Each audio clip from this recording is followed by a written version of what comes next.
¿Cómo estamos? Buenos días, chicas, chicos. Bienvenidos y bienvenidas a nuestra última semana de clase en este ciclo verano. Y pues les doy la más cordial bienvenida. Y de paso también ya esta es la despedida con relación a nuestro curso Historia. Hoy vamos a cerrar con Historia del Perú. Vamos a hacer el análisis de los últimos gobiernos del siglo XX y vamos también pues a entender cuál ha sido este resultado de una serie por así decirlo, de efectos que tuvo el periodo del siglo XX, sobre todo en la segunda mitad del siglo XX, y cómo es que se ha desenvuelto en la actualidad todo, ¿no? Así es que bienvenidos y bienvenidas, esperando que hayan tenido un buen fin de semana y que sobre todo hasta el día de hoy, que han sido 9 semanas ya de clase, más de 2 meses, pues hayan podido ustedes concretar buena información, sobre todo esquematizarla dentro de su mente y tener una concepción bastante más clara acerca de la historia tanto universal como del Perú. Les voy a compartir en este momento la diapositiva. ¿Qué tal por ahí, Diego? ¿Cómo estás, Yanelita? Está María Fernanda, también está Yeli Aitana. Ya, muy bien. Les voy a compartir en este momento la diapositiva, ¿ok?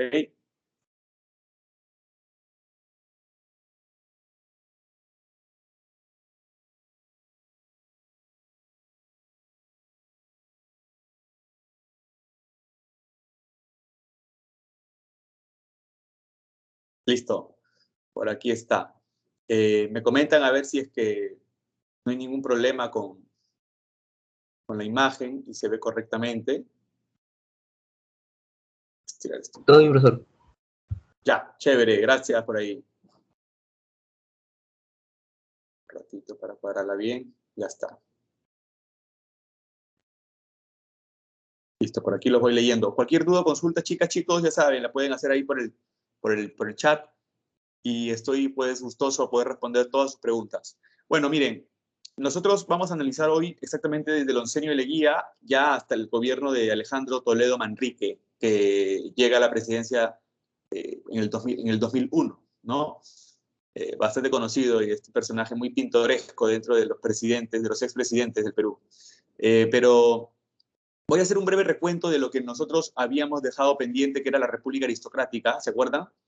Un periodo que es también llamado el Segundo Civilismo y que marcó el inicio prácticamente del siglo XX.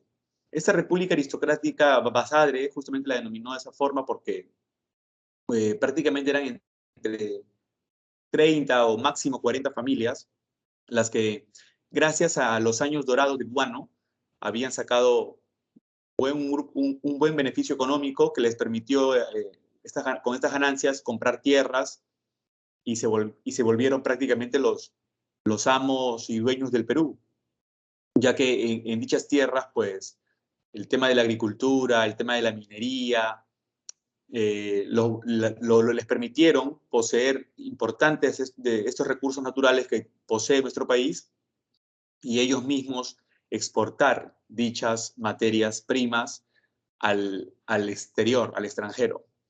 Estas familias se vieron más beneficiadas porque con el Partido Civil, que era el partido que las representaba, acuérdense del primer civilismo, ahora nuevamente ellos vuelven a tomar el mando político del Perú. Y es por eso que la República Aristocrática es nuevamente el retorno del civilismo. Y incluso le podríamos llamar la República neocivilista o el segundo civilismo, ¿no?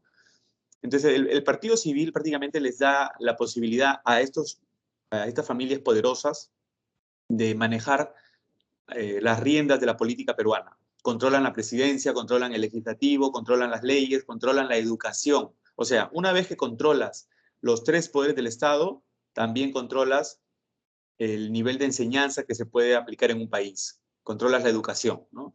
Y de esa manera mantienen a las grandes mayorías en un esquema, pues, prácticamente mínimo, controlado, ¿no? Y que al fin y al cabo las excluye, tanto a campesinos, obreros, estudiantes, los excluyen de participar en la política. Entonces, las grandes mayorías están excluidas de la política, ¿no? Me dice Diego, profesor, ¿por qué siempre se analiza hasta el gobierno de Toledo y no hasta Kuczynski? Ah, ya, muy buena pregunta, Diego. Con respecto siempre a los últimos años de historia, normalmente uno no alcanza a ver en el presente mismo cuáles han podido ser los efectos de daño o de efectos positivos que las medidas de algún gobierno pueda, digamos, traer como efecto, ¿no? Como consecuencia. Normalmente la historia tiene que tener un proceso de maduración, vamos a decir, y eso en un mínimo de 20 años aproximadamente. Entonces, si nosotros analizamos las políticas de Ollanta, de Kuczynski, ¿no? Lo último ya con Vizcarra, si analizamos todo esto que hemos vivido hasta ahora, estos casi, exacto, ¿no? Estos tiempos actuales prácticamente lo único que podríamos hacer es hacer una mera descripción acerca de recuentos, pero no podríamos entender el efecto tan negativo o positivo que éstas hayan podido causar. No obstante, ya es por ello que analizamos los temas anteriores, ¿sí? Entonces, la historia necesita tener un proceso todavía donde al principio se pone como por decir, una fruta, ¿no? Está verde, pero déjala madurar y te vas a dar cuenta verdaderamente hasta dónde una decisión puede haber afectado o no el futuro del país, claro, ¿no?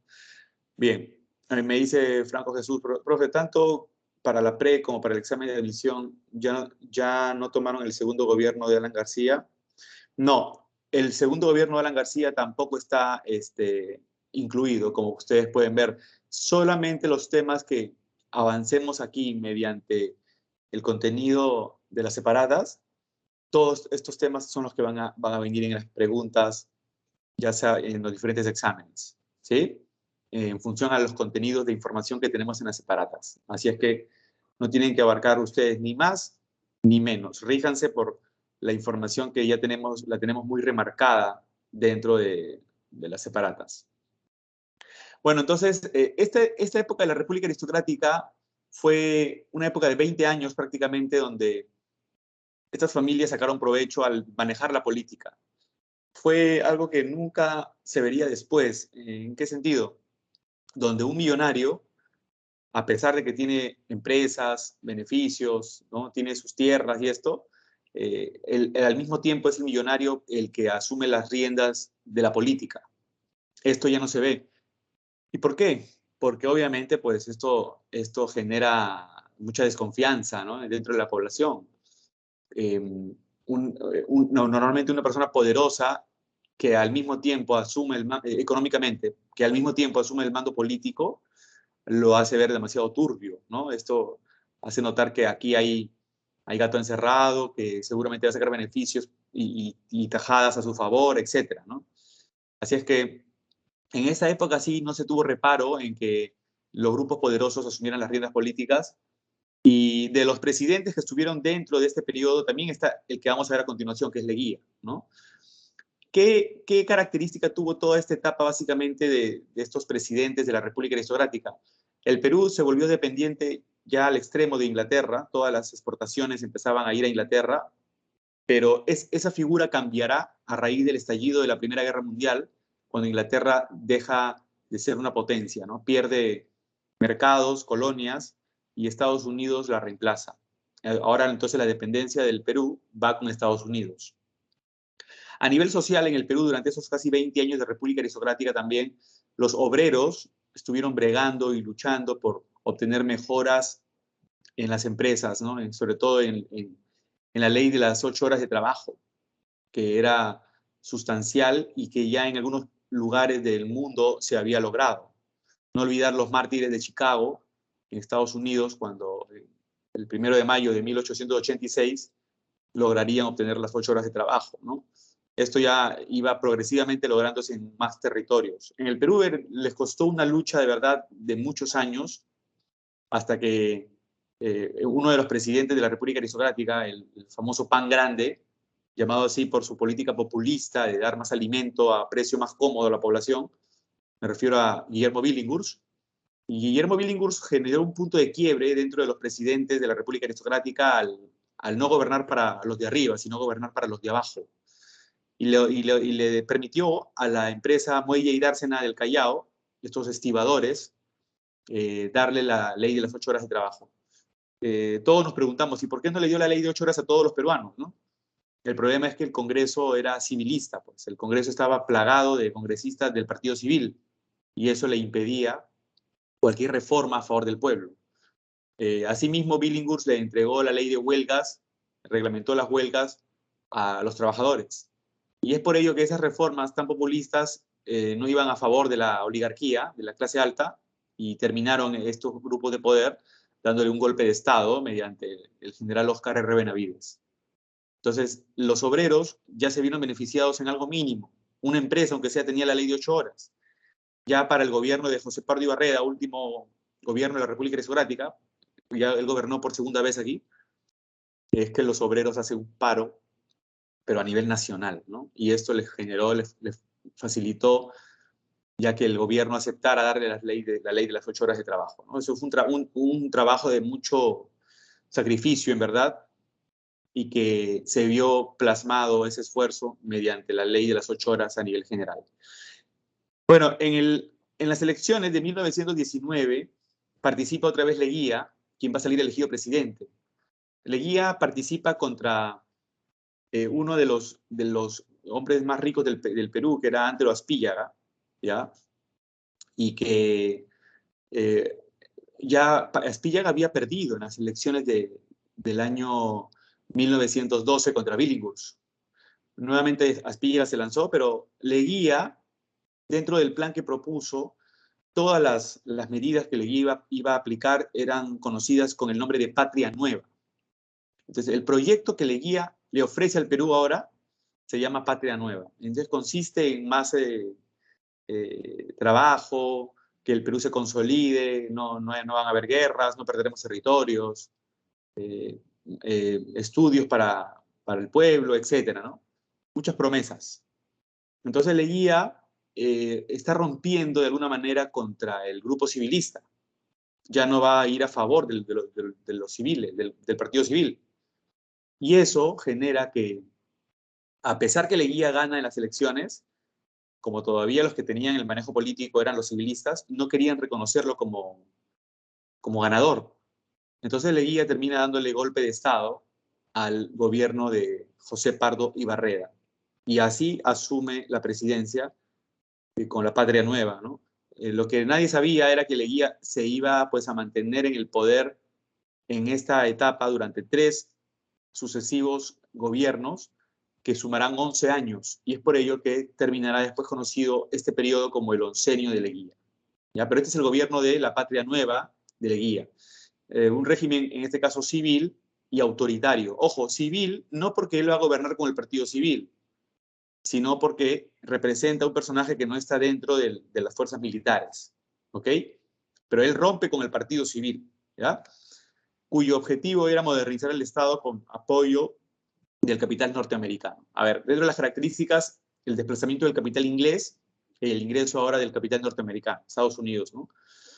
Está la persecución del partido civil. Leguía se encargó de, a todos los civilistas, prácticamente sacarlos de la palestra política, ¿no? Del escenario político. Está también, punto 3, la ampliación de la burocracia y la corrupción estatal, en el sentido que ofreció muchos cargos dentro del Estado, muchos cargos públicos, a varios sectores de gente que lo había respaldado a él para llegar a la política. Entonces amplió de esa forma los empleados, la burocracia del Estado, ¿no? De alguna manera, en el Perú empieza a aparecer en esta etapa ya de una manera más visible la clase media, una clase ya más consolidada gracias a los trabajos que está obteniendo de Leguía. Y esos beneficios que Leguía le da a Tituri Mundi, de la gente que lo ha respaldado, ya hace notar pues, que esto es corrupción en realidad. Entonces, esto es clientelismo, el juego de la política que hoy conocemos, ¿no? Me ayudaste a llegar a la presidencia, ahora te devuelvo esto con un favorcito. Y este favorcito va a hacer que tu empresa va a tener la licitación para tal obra, o a ti te voy a dar un cargo de dentro del Estado, ya sea en un ministerio, ya sea como asesor de un congresista, o ya sea como fuere, pero te doy un cargo en el Estado, con un buen sueldo. A veces los sueldos no te bajan de 4.000, 5.000 soles en la actualidad, ¿no? Leguía intenta darle beneficios a mucha gente, ¿no? Bueno, entonces la Patria Nueva generó la ruptura del control civilista del Estado mediante la incorporación de la clase media, ¿no?, a la administración del Estado.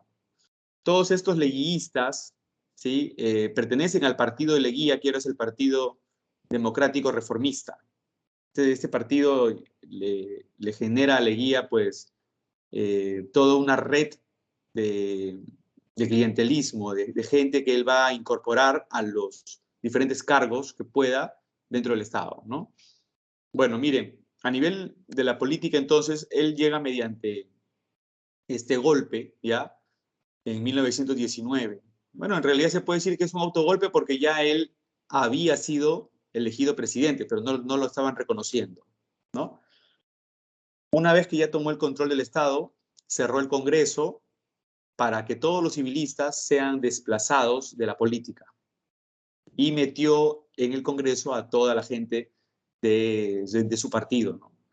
Y en ese momento, teniendo el sartén por el mango, prácticamente logró cambiar las leyes a su favor. Acá está la Constitución de 1920, promulgada por Leguía, que reemplaza a la Constitución de 1860. Bueno, pero había un tema. Se empezó a generar verdaderamente muchas críticas contra el gobierno a raíz de que el gobierno pues había violado muchos aspectos legales, empezando por cambiar la Constitución, empezando por la manera tan pues autoritaria como se venía gestando esta primera parte. Y dentro de los partidos que van a aparecer durante esta etapa, estos son los partidos que van a determinar el futuro de prácticamente la política del siglo XX. El Partido Socialista, ¿sí?, de José Carlos Mariátegui, que lo vemos por aquí, y la Alianza Popular Revolucionaria Americana, o APRA, simplemente, es el Partido Aprista Peruano, de Víctor Raúl Haya de la Torre. A ver, por una parte, la propuesta de José Carlos Mariátegui, eliminar el sistema capitalista, miren ustedes, por una revolución armada. Esta va a ser dirigida por obreros y campesinos, al mismo estilo de lo que era la revolución soviética, ¿no?, al mismo estilo de lo que ya se había visto, por ejemplo, en el mundo, ¿no? Mariátegui es un autodidacta. Él escribía en varios diarios acá en Lima, diarios a favor del pueblo, y se convirtió en un hueso duro de roer, ¿no? Era la piedra en el zapato para Leguía, ¿no? Era muy crítico, y el gobierno, para sacárselo a él como analista crítico, para sacárselo, ¿no?, Mariátegui era un estorbo para el gobierno. Entonces le ofrecieron una beca para que vaya a cursar diferentes estudios en Europa. Mariátegui, entendiendo pues el alto nivel académico que hay en diferentes centros académicos en Europa, aceptó la beca, viajó a Europa, estuvo 5 años por allá, incluso tuvo la meta de querer llegar a la Unión Soviética, ¿no?, cosa que no logró, pero estuvo pues en Italia, estuvo en Francia, y es allá donde Mariátegui asimila con fuerza las ideas marxistas, las ideas del materialismo dialéctico, del socialismo científico. Mariátegui retorna al Perú y es aquí cuando ya en el Perú funda el Partido Socialista, ¿no?, el Partido Socialista del Perú, que más adelante, cuando Mariátegui fallece, se va a denominar Partido Comunista Peruano. Pero esto nace como Partido Socialista, ¿no? Mariátegui fundó esta revista Amauta, donde se publicaba una serie de artículos que obviamente pues eran temas de análisis de la realidad nacional, y que no paraba también de criticar la situación que en el Perú verdaderamente el proyecto que tendríamos que nosotros poner en práctica para crecer se había postergado durante más de 100 años ya, después de la independencia. Entonces había que forjar algo más serio, ¿no? Mariátegui propone esto y obviamente pues se vuelve, este partido se vuelve un partido que se va a ir consolidando, ¿no? Gracias a las ideas de Mariátegui. Eh, una de las obras que Mariátegui ya verdaderamente lo ponen dentro del estatus más grande, ¿no? De pensador y filósofo, llegar a ser pues la realidad, los 7 ensayos de la realidad nacional, ¿no? Eran los 7 ensayos escogidos que Mariátegui había ido publicando mes a mes en la revista Mauta, que verdaderamente pues al seleccionarlos, estos 7 ensayos para la interpretación de la realidad nacional, hacen entender que el problema más importante que no se resuelve en el Perú es el problema de la tierra, el problema de la mala repartición de tierra y que genera para la población mayoritaria del país, que son los campesinos, esta postergación, esta larga postergación de que ellos puedan acceder a los servicios básicos, ¿no? Entonces, la desigualdad que yace en el Perú está analizada por Mariátegui desde una visión económica, ¿no? Mariátegui entiende que el cambio en el Perú no viene por una reforma propiamente política o una reforma educativa, cultural, sino verdaderamente por un cambio económico. Es la base, la estructura, ¿no? Por otra parte, Víctor Raúl Aya de la Torre funda, miren ustedes, en México, el APRA, ¿ya? ¿Y por qué en México, no? Bueno, él fue deportado producto de que como líder de la Federación Nacional de Estudiantes del Perú, él era líder de la FENDUP, ya cuando era estudiante de Derecho en San Marcos, cursaba el 5º ciclo, y Víctor Hugo de la Torre se opone a que Leguía, mediante varias huelgas, se opone a que Leguía quiera reimplantar en el Perú la enseñanza de la religión católica. Esto debido a que unos años atrás, desde 1916, ya en la época de José Pardo Barreda, el Perú se había declarado como Estado laico. O sea que no era obligación que en todas las escuelas se enseñe religión católica. El Estado laico te permite asumir un credo libre, pero Leguía, mediante una política que estaba él en alianza con la Iglesia, quería nuevamente eliminar esto. Y esto fue en época de Leguía fue conocido como la reimplantación del Sagrado Corazón de Jesús. Entonces quería nuevamente enseñar el tema de la religión en las escuelas.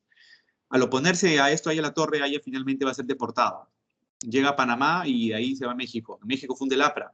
¿Cuáles son las propuestas de Víctor Raúl? La creación de un Estado antiimperialista y antioligárquico. Y esto lo establece bien en su obra El antiimperialismo y el APRA, ¿no? Una obra que establece los 5 puntos básicos de lucha del programa de Víctor Raúl. La reforma agraria es otra de las propuestas, miren ustedes, la nacionalización de las empresas, ¿no? Esos son los puntos más importantes. Pero aquí entró la disyuntiva con Mariátegui. ¿Quién es el grupo que va a liderar, que va a dirigir este proceso? Bueno, Aya la Torre decía que era la clase media, porque eran los intelectuales. Era la clase que te iba a permitir, gracias a su intelecto, pues una propuesta de cambios. En cambio, ¿qué decía Mariátegui? Que esto debía ser dirigido por obreros y campesinos. Entonces ahí empezó el debate Aya-Mariátegui. Decía Mariátegui que los obreros y campesinos se hacen líderes en la práctica. Y por ser los sectores más golpeados, ellos son los que verdaderamente van a terminar llevando con mayor ímpetu y pundonor las propuestas que se han planteado en la lucha. En cambio, los dirigentes, la clase media de los intelectuales, al no sentir lo que fue la exclusión, la discriminación, todo ello, al no ser ellos parte de ese sector pobre, no van a entender verdaderamente la necesidad de llevar hasta el final estas reformas, estos cambios, y se pueden vender en el proceso. Entonces, Mariátegui y Aya no se entendieron en ese punto. Bueno, pero en el aspecto económico, algo que marcó el oncenio, miren, son los préstamos o empréstitos a Estados Unidos que llegó también a invertir en nuestro país y que elevó nuestra deuda externa en 10 veces su valor. O sea, no les miento, pues la deuda externa llegaba a $25 millones en 1919. Y acabando el oncenio, esa deuda había crecido a más de 200 millones. Entonces prácticamente se multiplicó por 10. Un aspecto muy criticado también del oncenio fue el tratado o laudo de París, que terminó sacando beneficios de esta empresa, la International Petroleum Company. Empresa que ustedes recordarán en la época del contrato Grace con Cáceres, era la que manejaría nuestros ferrocarriles por 66 años. Ahora, mediante el laudo de París, se le entregó a la IPC los ferrocarriles a perpetuidad, ¿no? Entonces ya no eran por 66 años, sino era para siempre. Eso fue algo muy criticado miren ustedes, para Leguía, ¿no? Y acá está, miren ustedes, dándole la mano al presidente norteamericano Woodrow Wilson, ¿no? Donde básicamente se somete a todos los lineamientos que Estados Unidos quiere aplicar, ¿no? Bueno, en el aspecto social, chicos, chicas, miren, la legalización de las comunidades campesinas. Eso fue lo que prometió Leguía para tener respaldo del pueblo en las elecciones y lo aplicó en la Constitución de 1920. Sin embargo, esto no cambiaba la situación del indígena. También creó la Oficina de Asuntos Indígenas, pero como les vuelvo a repetir, no benefició en nada verdaderamente la situación del indio. Uno de los puntos más criticados más bien fue la ley de conscripción vial. Obligaba a todos los varones del Perú de 18 a 60 años a trabajar gratuitamente en la construcción y reparación de caminos para el Estado. Esto porque, según Leguía, el Estado peruano no tenía dinero y estas carreteras tenían que hacerse sí o sí para poder mantener una conexión interna de los pueblos. Pero ¿quién la hizo? Los mismos campesinos. Lo peor era que el radio de trabajo, según el poblado donde vivía un campesino, no podía pasar de 14 kilómetros, pero Leguía los mandó hasta la Reconchinchina a trabajar, y no por el periodo de 2 semanas, como oficialmente se estableció como ley esto, sino por años.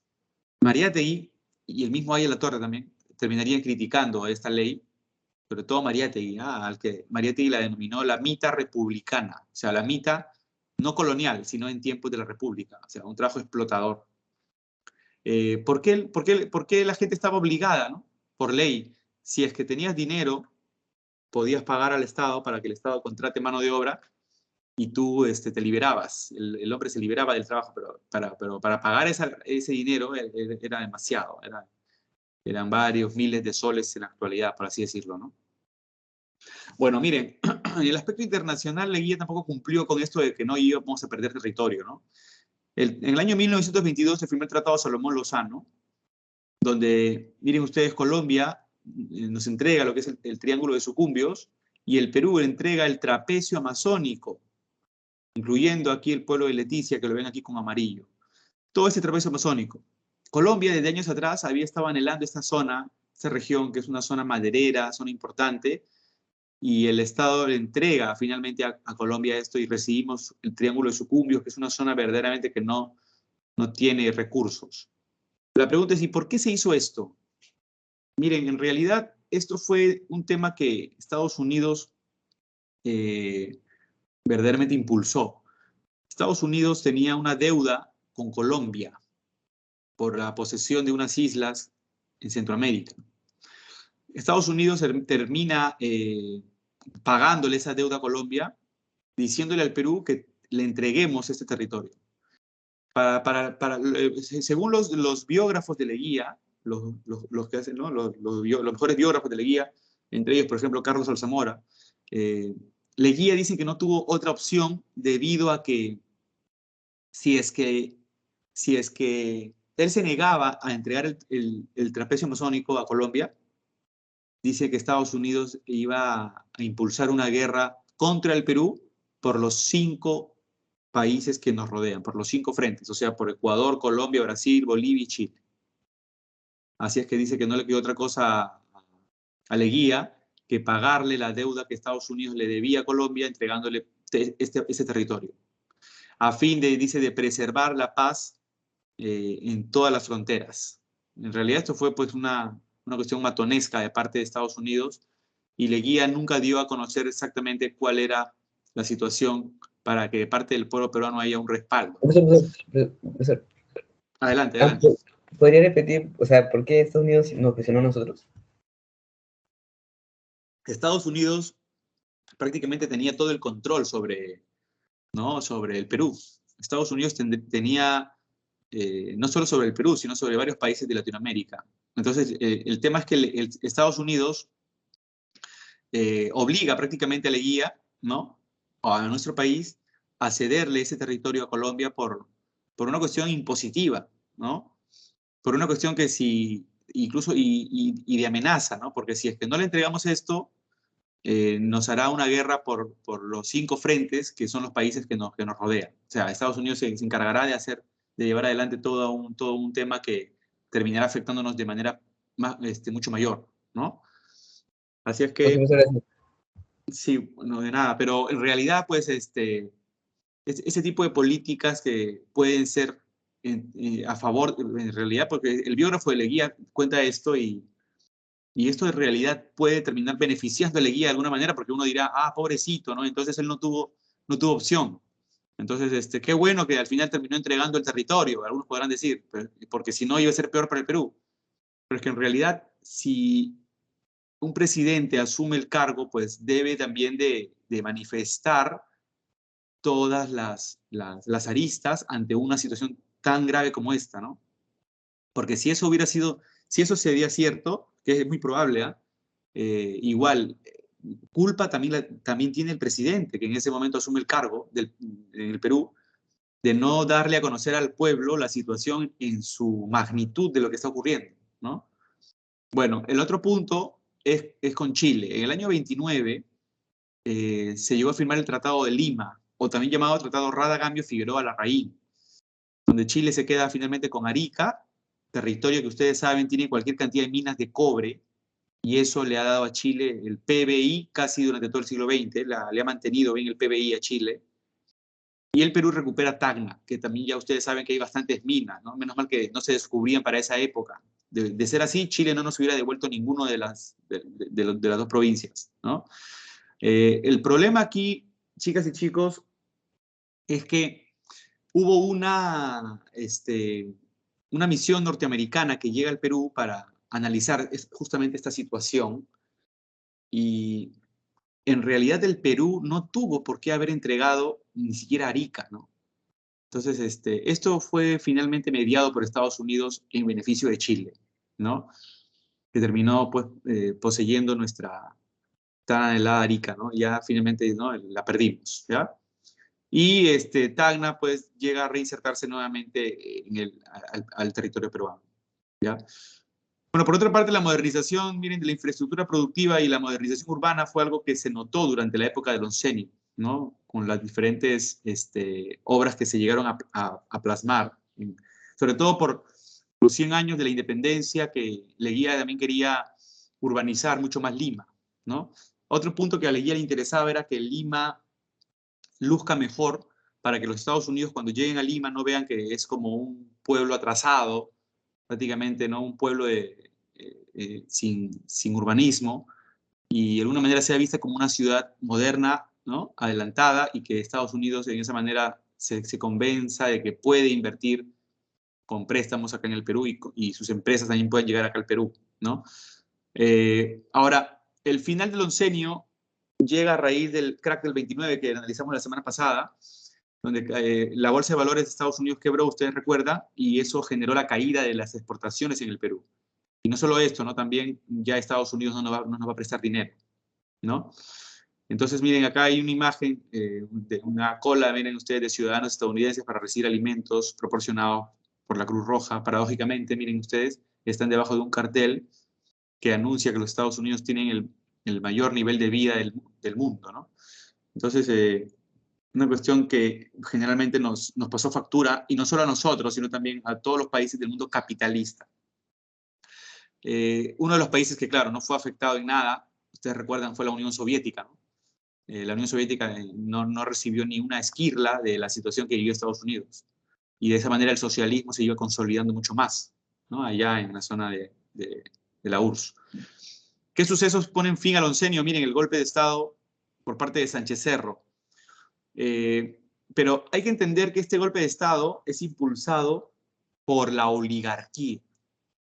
Recuerdan que Leguía lo sacó del poder, anuló el partido civil, ¿Y dónde estaban los millonarios del Perú, no? Pues los millonarios del Perú, para no ser apresados y perseguidos, viajaron a Europa. Todos los millonarios de la oligarquía, ¿no? Se fueron a Europa. Pero al ver la situación que vivía el Perú desde 1929, a raíz del crack, estos van nuevamente a manejar, ¿no? El intento de darle golpe de Estado por la inestabilidad en la que se vivía en el Perú ya en esos años. Y este golpe de Estado lo da pues un militar, en este caso el general Luis Miguel Sánchez Cerro, ¿ya? Leguía intentó huir, luego lo apresaron, pero cayó gravemente enfermo y terminará falleciendo en 1932, ahí nomás, ¿no? Ya, bueno, ¿qué surge en el momento en que los militares toman el mando con el golpe de Estado? Pues surge el tercer militarismo. Este es el último militarismo ya que tiene nuestra república. Hay que recordar que el primer militarismo se inició después de la independencia y Basadre le llamó el militarismo después de la victoria. El segundo militarismo se inició después de la guerra con Chile y Basadre le llamó el militarismo después de la derrota. Y el tercer militarismo se iniciaría después del crack del 29, a lo que Basadre le denomina el militarismo después de la crisis, ¿no? Pero en realidad este militarismo está bien. Los que asumen el mando político son los militares. Pero ¿quién está orquestando todo desde atrás? Pues nada más y nada menos que la oligarquía. Ahora la oligarquía ya no puede, ya entendió que no puede directamente manejar la política del país. Eso generaría fastidio en la gente, ira en la gente, una imagen turbia de que estos millonarios, a la vez que manejan la política, van a querer, pues, ¿no? Sacar doble beneficio. Y es por ello que ahora la oligarquía está manejando las riendas políticas mediante los militares, ¿ya? Características de esta etapa, miren, políticamente gobiernos militares autoritarios con influencia del fascismo. Acuérdense que el fascismo que ya nació en Italia y que se está esparciendo, ¿no? Desde los 20s, también tendrá pues un impacto en el Perú. En el Perú la clase alta tendría estas ideas y los militares que respaldan a la clase alta pues también terminarán asumiendo esto con Sánchez Cerro, con Benavides. Mira, una de las formas en las que se demuestra es con la persecución y declarando ilegal a partidos como el APRA, a partidos como el Partido Comunista del Perú, así se llama ahora el Partido Socialista de Mariátegui, en defensa de los intereses obviamente oligárquicos, que es lo que les vengo diciendo, ¿no? La creación de la Constitución de 1933 y el Código Civil de 1936. Profesor, me dice, pero no todos los militares son totalitarios, o solo es este. No todos, Diego, efectivamente, pero sí la gran mayoría, porque tienes que entender que una persona que esté dentro de las fuerzas castrenses, de las Fuerzas Armadas, pues no creas que un militar va a intentar gobernar por la vía democrática, ¿no? Entonces, al irte por la vía antidemocrática, antiliberal, definitivamente vas por la vía autoritaria, y eso está más cercano a ser un facho, ¿no? Un totalitario, ¿ya? Bueno, a nivel económico, la depresión mundial, ya saben, del capitalismo afecta el mundo capitalista y hay una lenta recuperación que prácticamente no se va a ver hasta después de la Segunda Guerra Mundial, ya que es evidente que Estados Unidos nuevamente se establece como potencia, ¿no? El incremento, miren ustedes, de la intervención del Estado, eso serán por las políticas que ya hemos visto desde el New Deal por Franklin Delano Roosevelt en Estados Unidos, y que también eso impacta en el Perú, obviamente con misiones económicas que Estados Unidos manda, ¿no? Como la misión Kemmerer, que vamos a verla también.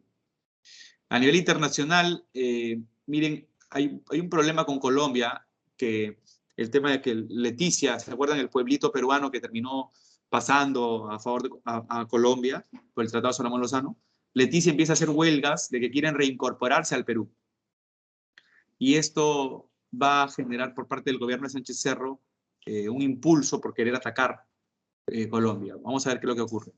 A ver, acá está el gobierno de Sánchez Cerro que les comento, él, antes de ser presidente en 1931, él, ya saben que le había dado golpe de Estado a Leguía, ¿no? En agosto del 30. Cuando le da golpe de Estado a Leguía, Sánchez Cerro asume el mando del Perú, pero mediante una junta militar de gobierno, donde no solo gobernó Sánchez Cerro un tiempo, también estuvo, por ejemplo, David Samanez Ocampo, ¿ya? Hubieron muchos representantes de esa junta. Sánchez Cerro, cuando era presidente de la junta, fue breve su periodo, termina renunciando para poder, mediante un partido político, lanzarse a la presidencia y que su gobierno sea visto lo más democrático, entre comillas, posible. Quien lo respaldó a Sánchez Cerro en todo este proceso, obvio, fue la oligarquía. Al renunciar a la junta, el que quedó en el mando fue el arequipeño David Samanez Ocampo. Mientras tanto, Sánchez Cerro está con su partido que acaba de crear, que es la Unión Revolucionaria, un partido de militares.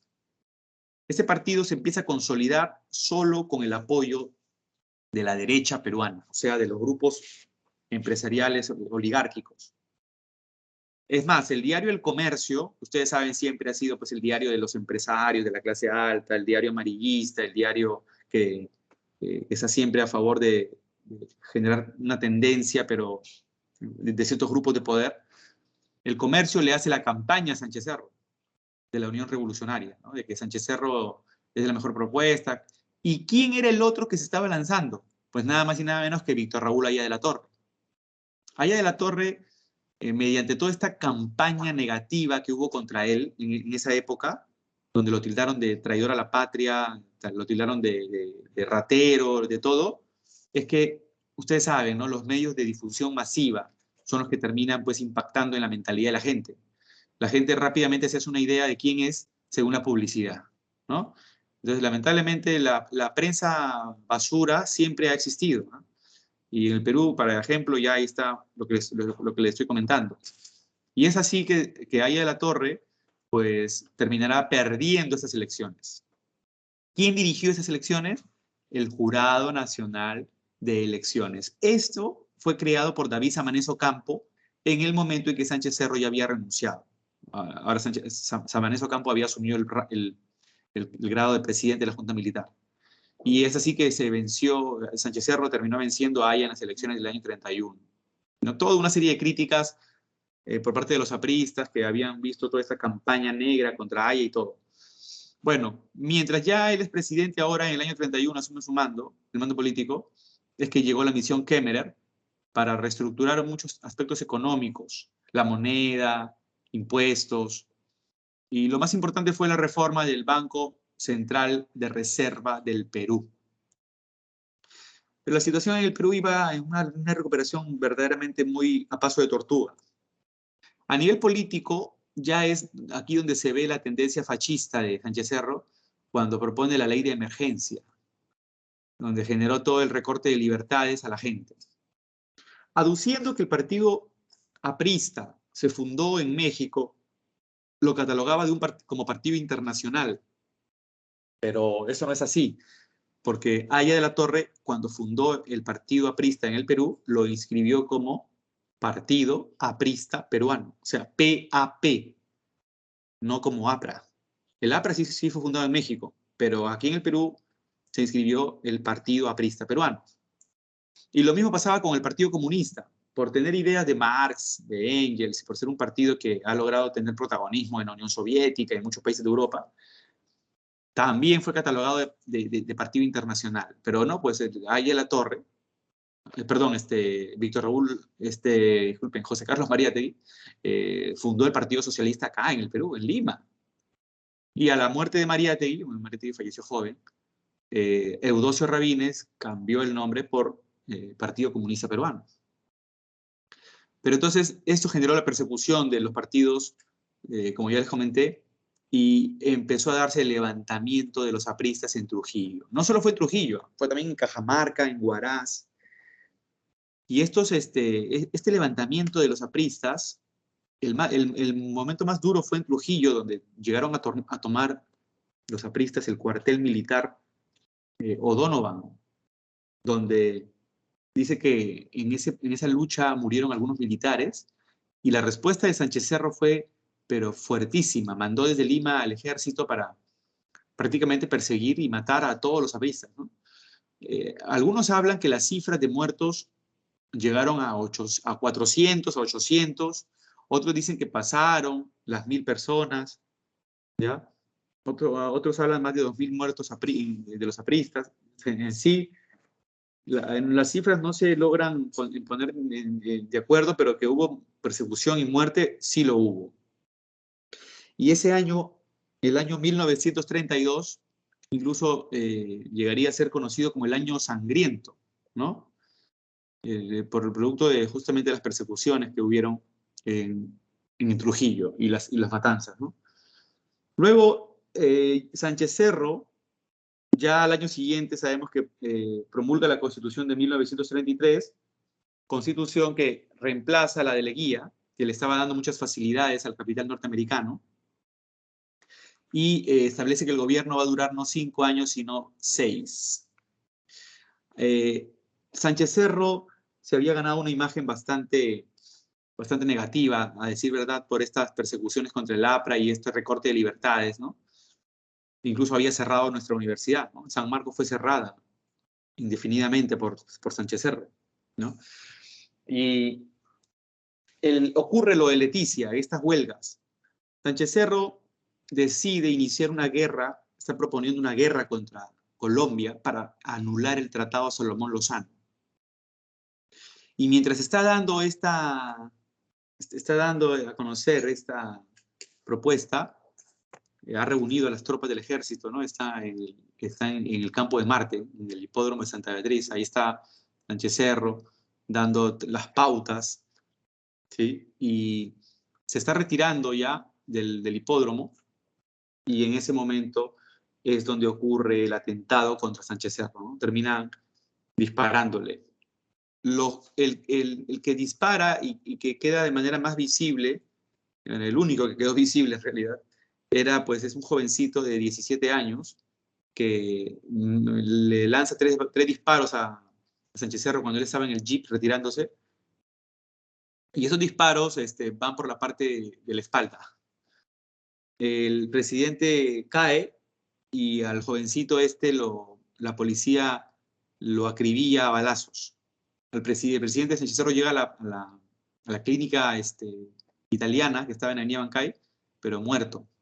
Pero lo interesante de esto es que la bala que mató al presidente Sánchez Cerro no fue ninguna de las que disparó el jovencito, porque a decir verdad, estas balas que el jovencito disparó, pues no impactaron, no fueron de gravedad mortal. Fueron en el hombro, en la zona, ¿no? Casi rozando las costillas, y no fue de herida mortal.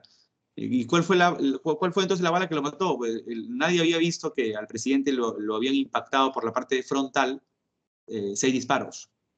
Y se hizo la autopsia y todo, ¿no? Incluso vieron pues que la bala que lo mató fue la que impactó en el corazón. Ahora la pregunta es, ¿quiénes eran los que dispararon? Eran 4 tiradores, porque de las 6, las 4 eran de distinto calibre. Entonces aquí fueron francotiradores los que lo mataron y nadie los visualizó. Se cree que este asesinato haya sido manejado por los Estados Unidos, pero en realidad pues el jovencito que todos creyeron que al principio lo había matado, y que cuando vieron sus credenciales, Abelardo Mendoza Leiva se llamaba, ¿no? Estaba afiliado al partido aprista, todos pensaban que fue el APRA que lo mató. No, al final la Corte Superior de Justicia terminó al APRA exculpándolo de todo, ¿no? de todo cargo con relación a la muerte de Sánchez Cerro, ¿no? Pero parece que todo estaba planeado incluso entre las altas esferas de la política, porque quien reemplazó rápidamente a Sánchez Cerro, y de manera ilegal, era Óscar R. Benavides, quien estaba destacado en Europa y que terminó él asumiendo el mando, ¿no? Por segunda vez en la historia. Ya recordemos que él fue el que le dio golpe de Estado a Billinghurst. Así es que esto posiblemente haya estado relacionado con el intento de guerra que Sánchez Cerro haya querido impulsar contra Colombia, y de esa forma también anulando el Tratado Salomón Lozano, ¿no?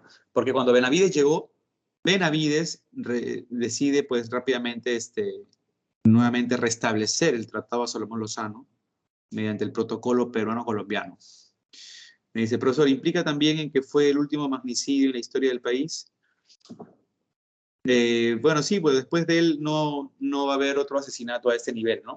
Sí, de una forma, ¿no? No va a ocurrir un asesinato de este grado, ¿no? Bueno, ¿cuál es la política de Óscar R. Benavides? Paz y concordia, que no quiere tener ya este problema con los sectores populares, principalmente con el APRA. Por eso lanza una ley de amnistía, o sea, una ley de perdón, entre comillas, ¿no? Como la película de espías, me dice acá Diego. Algo así, ¿no? Sí, sí, claro, esas películas están obviamente respaldadas por hechos reales, ¿no? Y ahí en la película le ponen un tinte ya adicional, pero esos son casos que verdaderamente no se dan, ¿no? Bueno, Benavides no logró que el APRA verdaderamente haga las paces al 100% con el gobierno, porque el APRA hacía huelgas y uno de los hechos que terminó generando nuevamente la persecución del APRA es que un grupo de apristas terminó asesinando al director del diario El Comercio, como venganza por toda esta campaña negra contra Aya La Torre en las elecciones de 1931. Lo ametrallaron prácticamente, ¿no? Y los apristas obviamente fueron culpados, ¿no? Pero en verdad sí fue un aprista el que lo asesinó, fue un tal Carlos Ester Lafón, lo que generó nuevamente la persecución del APRA. Bueno, ojo, Benavides solo tendría que gobernar hasta el 36, que es el año en que Sánchez Cerro terminaría su gobierno, pero ya saben que fue asesinado en el 33.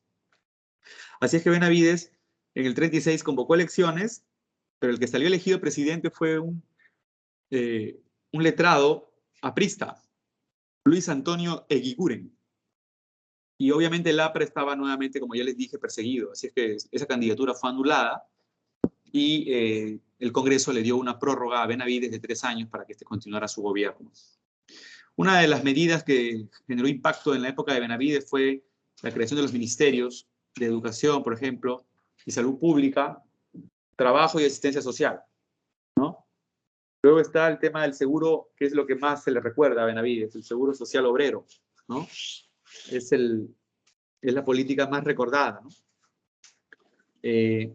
Y por esos años ya Benavides lanza elecciones en el 39 y sale elegido presidente, vean ustedes, Manuel Prado Ugarteche. Ojo, en el Perú se está iniciando ya a partir de ese momento lo que es la primavera democrática.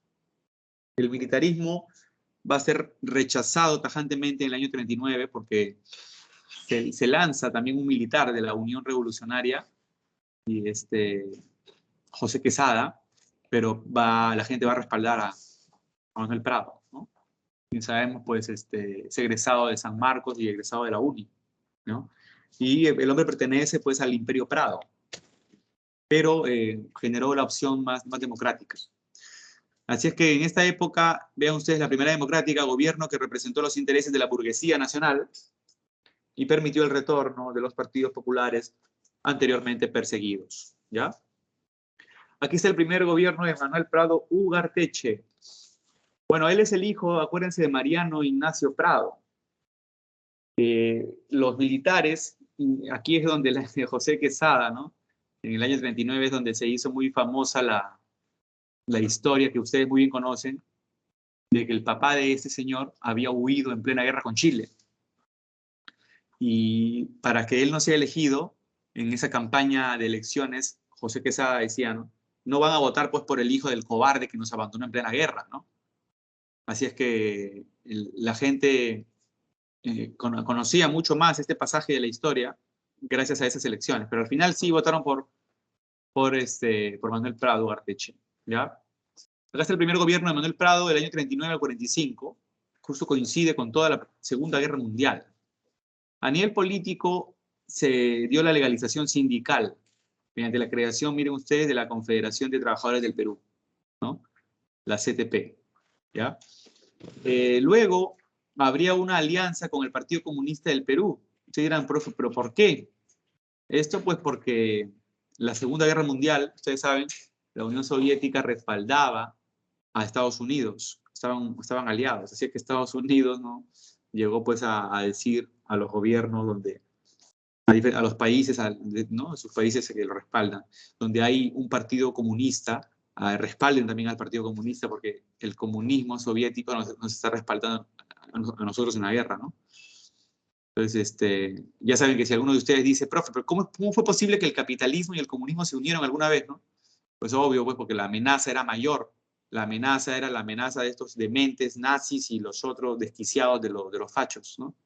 Entonces, obviamente, ante ese sentido, el comunismo y el capitalismo, de alguna manera, pues, por diferente vía, pero teóricamente, ¿no? Ambos buscan el beneficio humano. En cambio, los otros, pues, buscan el exterminio, más bien, todo lo contrario. Por eso se unieron, ¿no? Bueno, a nivel de la economía, nuestras exportaciones aumentaron grandemente, algodón, caucho, cobre, y es aquí donde Manuel Prado impulsa esta política de inversiones, donde quiere de alguna manera industrializar el Perú. Miren, está la creación de las corporaciones de desarrollo, el SANTA, la aviación comercial, Amazonas. Pues, estamos hablando de siderúrgicas, ¿ah? Las siderúrgicas, estamos hablando también de empresas caucheras, pero ¿sabes lo que pasa?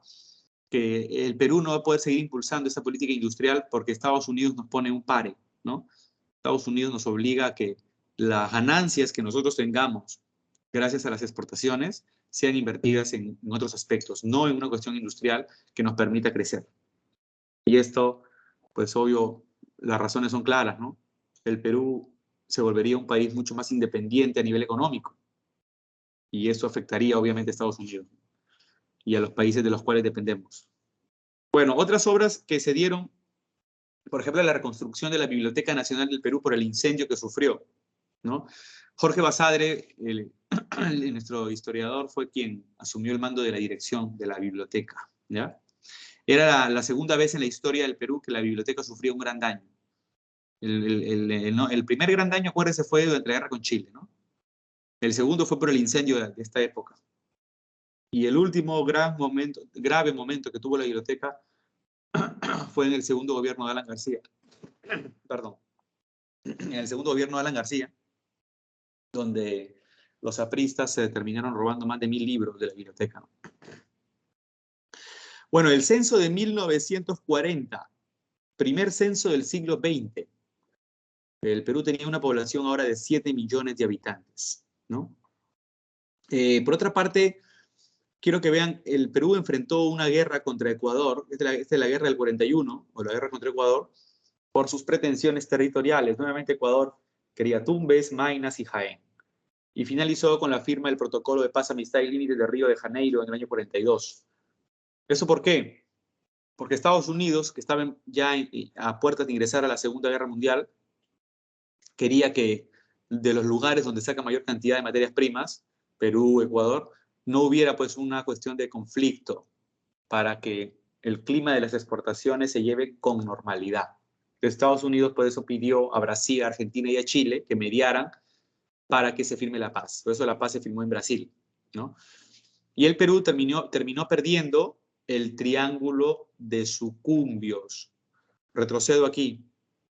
Esta partecita celestita que Colombia nos entregó, se la terminamos entregando a Ecuador, ¿ya?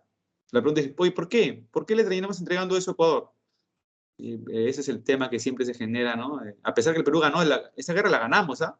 Acuérdate que acá hay un importante aquí aviador que llegó pues a sacrificarse, ¿no? A estrellarse contra un emplazamiento de ametralladoras, ¿no? De fuego antiaéreo. Estamos hablando de José Abelardo Quiñones González, ¿no? Y verdaderamente ganamos la Quebrada Seca, ganamos Arumilla, pero lamentablemente perdimos esa parte, ¿no? Entregamos eso, ¿ya? Ahora, el Perú, ya sabemos entonces, terminó apoyando, ¿no?, a los aliados en la Segunda Guerra Mundial, ¿no? Sí, pues, ¿no? Ha habido todo un cambio, Valentino, efectivamente. Bueno, chicas y chicos, aquí tenemos que el gobierno de Manuel Prado sacaría ciertos provechos entonces de la Segunda Guerra Mundial en las exportaciones, aunque nos impidieron impulsar más la industria. Y a finales de la Segunda Guerra Mundial, en el 45, se lanzan nuevamente elecciones y esta vez termina ganando el abogado José Luis Bustamante Rivero. Este señor va a ser respaldado por todo un conjunto de partidos políticos, ¿ya? Que son los partidos que en el Perú, pues, no quieren que los militares vuelvan al poder, porque en el 45 otra vez los militares intentan llegar a la presidencia, ¿no? Los militares, en este caso con uno de los mariscales que lideró a las tropas peruanas en la guerra contra Ecuador, el mariscal Eloy Ureta, ya, pero terminó perdiendo.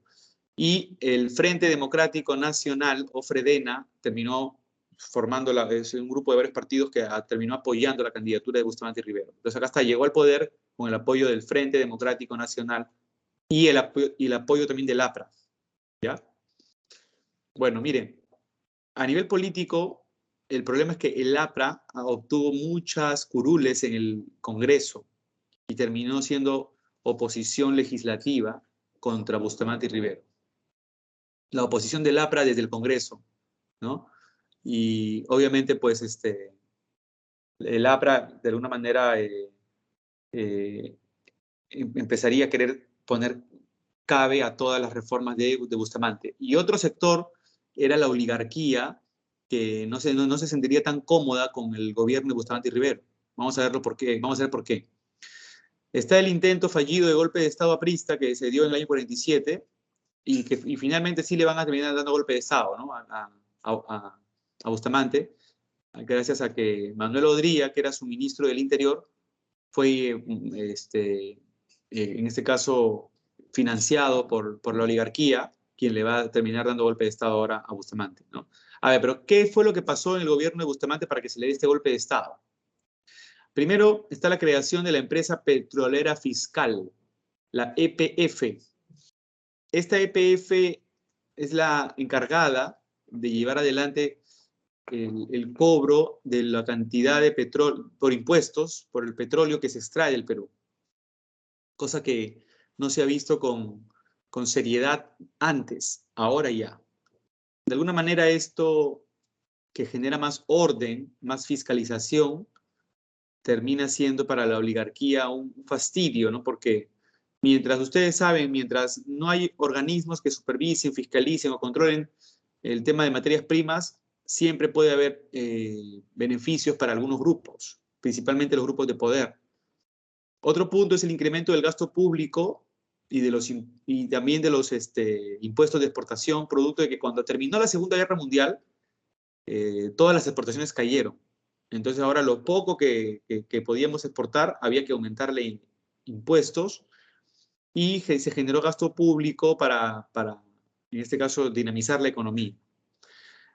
Dentro de las obras destaca la Ley de Educación Secundaria Gratuita, importante, y está también este punto que es clave. Mediante el Decreto Supremo 781 se protegerán los recursos ideológicos del mar hasta las 200 millas, como ven aquí.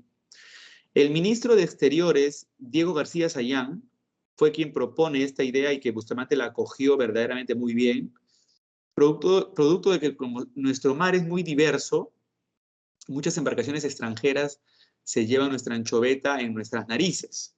Entonces Bustamante está reclamando que el Perú es poseedor no solamente pues del territorio, sino también de la frontera del litoral hasta las 200 millas. Y esto toma lo que es la zona del Zócalo continental, toda una zona aquí importante, ¿no? del mar, ¿ya? Pero esto definitivamente va a ir contra los intereses de Estados Unidos, quien no quiere reconocer prácticamente esto, ¿no? Y como ven, no solo tenemos la diversidad, aquí vean en el mapa, ¿no? Marítima, ¿no? Sino que también tenemos, miren ustedes, todo lo que es fauna marina, petróleo, gas, minerales y los recursos hidrobiológicos. Obviamente, pues es una cuestión verdaderamente inmensa de riquezas. Estados Unidos se va a oponer y nos va a aplicar una enmienda en donde no vamos nosotros a poder arrestar a ninguna embarcación norteamericana porque esas son aguas internacionales, como lo catalogaba Estados Unidos. Sin embargo, pasaron algunos años y en la Declaración de Santiago, en el año 52, y es la primera vez que el Perú tendrá ya oficialmente 200 millas de mar, y también Chile. son los dos primeros países, ¿no? De ahí todos los países reclamarían 200 millas, ¿ya? Pero lamentablemente esto también nos va a generar con Chile el problema también de este triángulo marítimo, ya que, miren, aquí está Chile, ¿no? Vean aquí, por favor. Y Chile va a reclamar que su mar llegará, miren ustedes aquí, en una línea de 90 grados hacia acá, ¿no? Esto va a generar justamente el Perú le proponga a Chile que esto no puede ir así, sino tiene que ir en una línea equidistante, ¿no? Chile no quería igual y por eso nos fuimos hasta el Tribunal de Justicia de La Haya, ¿no? Donde se resolvió esa situación, ya saben, en el año 2014.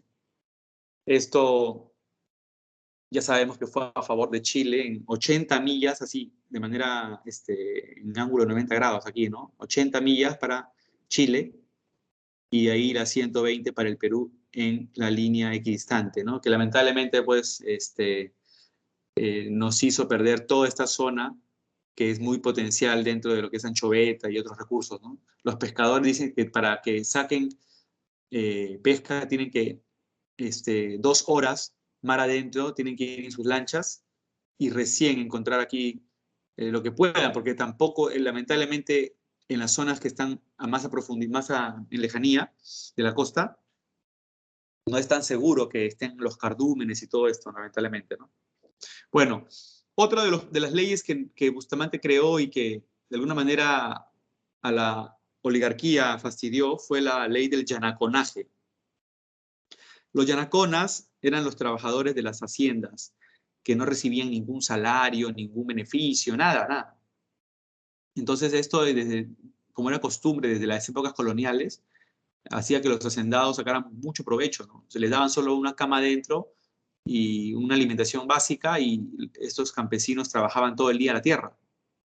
Es por ello que Bustamante, para eliminar este flagelo de discriminación y de maltrato, al crear la ley del yanaconaje, obliga a las familias de la oligarquía a darle un salario, un sueldo a los yanaconas.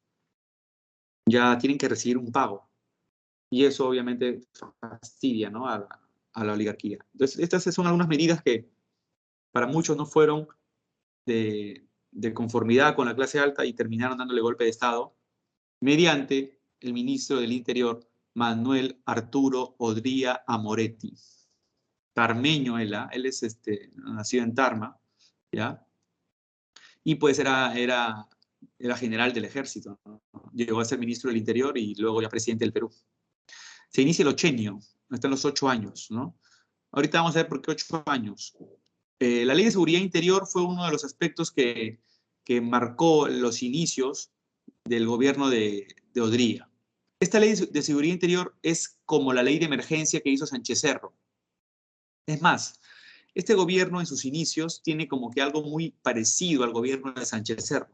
Primero, Odría llegó por golpe de Estado, igual que Sánchez Cerro, está claro. Pero ese golpe se dio desde Arequipa. Justamente Odría, desde Arequipa, inició lo que se llama la Revolución Restauradora, sí, así le llamó. Otro punto es que cuando llegó al poder, sacó esta ley, que es como la ley de emergencia, o sea, donde persigues a los partidos en oposición, el APRE, el Partido Comunista Peruano, ¿no? Otro punto interesante es que, al igual que Sánchez Cerro, Odría, ojo, al principio gobernó 2 años siendo el presidente de una junta militar. Acuérdate que Sánchez Cerro también fue presidente de una junta militar en el 30, ¿no? Ya, bueno, en el caso de Odría, ahora sí, para ser específicos, fue presidente de la junta militar del año 48, en el que da el golpe, hasta el 50. Y en el año 50 renuncia a la junta militar, también así lo hizo Sánchez Cerro, ¿no? Sí. Y a esa renuncia se le conoce como la bajada al llano, ¿ya? Y es ahí donde se lanza a elecciones para que su gobierno sea visto, entre comillas, con mayor credibilidad.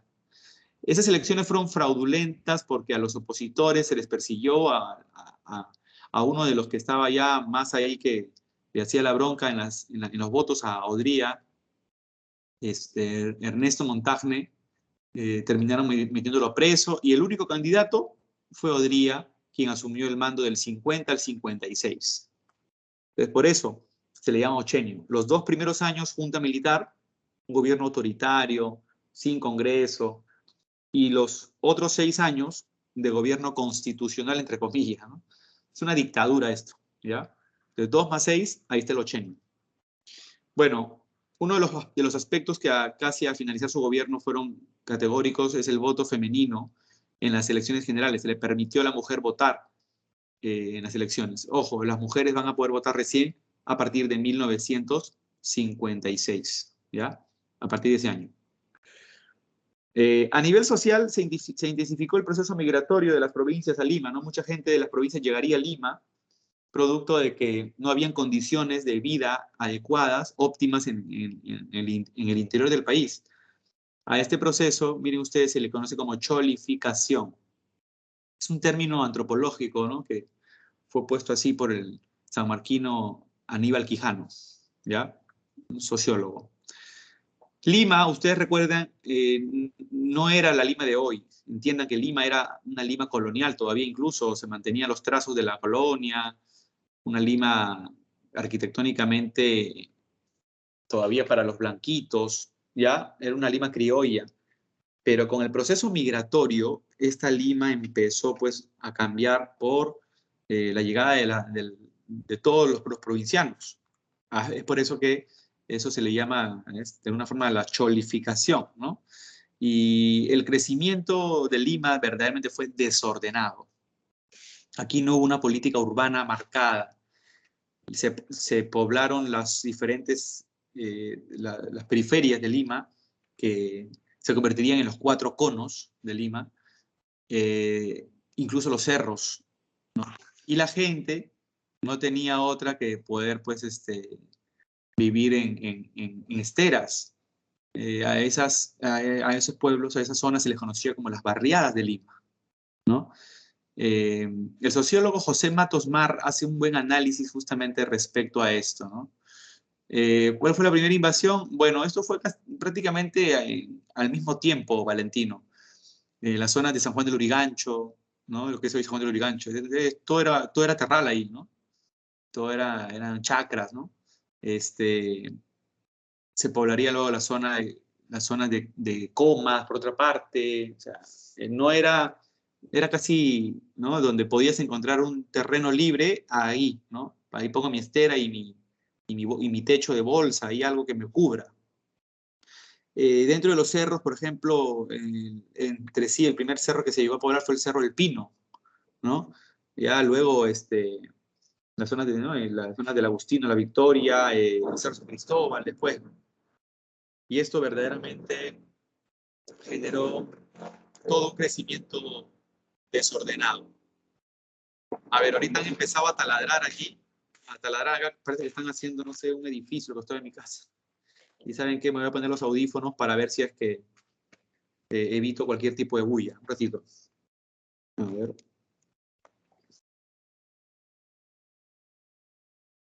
Dígame, ¿se me escucha ahí? A ver, hola, hola. Todo bien, profesor, todo bien. Ya. Voy a estar con el audífono acá porque para evitar toda la bulla, ¿ya? Toda la bulla que ahorita están haciendo un escándalo con el taladro. Ahorita no se escucha, pero hace un ratito empezó. Ya, bueno. Por otra parte, el incremento de las medidas asistencialistas justamente para esta población que llegaba a Lima, esto es conocido como con los lemas que Odría sacó, como por ejemplo salud, educación y trabajo. Salud, porque la gente obviamente pues, no tenía la posibilidad de acceder a un servicio básico de salud. Educación también. Y el tema del trabajo, bueno, eso sí, ¿no? Imagino que empezó a crecer fue el comercio ambulatorio. Vamos a decir que los antecedentes de los ambulantes están en la época de Odría, ¿no? En esta época, pues, hubo una cuestión que benefició económicamente al gobierno, que va a ser la guerra de Corea, va a aumentar nuestras exportaciones y con esas ganancias se van a poder impulsar esas medidas asistencialistas en lo que es salud, en lo que es educación. La masificación de la educación justamente por las grandes unidades escolares, las famosas GE o grandes unidades escolares, ¿ya? A ver, a nivel económico, la llegada de la misión Klein recomienda una economía de tipo liberal y ortodoxa, o sea, una economía a favor de los Estados Unidos. Y justamente la guerra de Corea permitió el aumento de las exportaciones, que nos generó ganancias para llevar adelante la construcción de lo que también pondría otro lema, que es hechos y no palabras. Entonces, con las ganancias, hechos en la construcción de edificios, como hospitales. Destaca el Hospital Edgardo Rebagliati, por ejemplo. Dentro de las escuelas se hicieron más de 1000 grandes unidades escolares. Dentro de lo que, por ejemplo, son ministerios también, el Ministerio de Educación, ¿ya? Que estaba antes frente al Hueco, acá en la Avenida Bancay, frente al Parque Universitario. Ahora las Cortes Superiores de Justicia, pero ese edificio era antes el Ministerio de Educación. El Ministerio de Trabajo, que sigue en la Avenida Salaberry, ¿no? También. Bueno, aquí esta caricatura, me olvidé de comentar antes de que se nos pase, cuando Odría sacó la Ley de Seguridad Interior en el año 49, cuando él recién asumió el mando, ya hay no más que asumió el mando durante la Junta Militar, persiguió a los partidos de oposición, como ustedes saben, ¿no? Y aquí está la persecución a Aya La Torre, quien terminó pidiendo asilo político en la Embajada de Colombia. Y no me van a creer, pero Aya estuvo metido en la embajada durante 5 años y 3 meses, ¿no? Porque Odría nunca quiso firmar el conducto regular para que Aya pueda salir libre sin ser encarcelado a Colombia. Así es que va a ir todo lo contrario. Odría mandó a poner tanquetas, rompió la pista y una vigilancia 24/7 para que Aya no pueda escapar de la embajada. Estuvo prácticamente metido ahí. Por eso Aya escribió hasta 2 libros ahí, ¿no? Acá está la mujer, la primera dama de Odría, la señora María Delgado de Odría, que es la encargada del asistencialismo del gobierno y posteriormente candidata a la alcaldía de Lima. Es justamente cuando ella va a ser candidata a la alcaldía de Lima que le dice a su marido, ¿no? Y si yo salgo elegida alcaldesa, ¿cómo una mujer no va a poder ejercer su derecho al voto presidencial?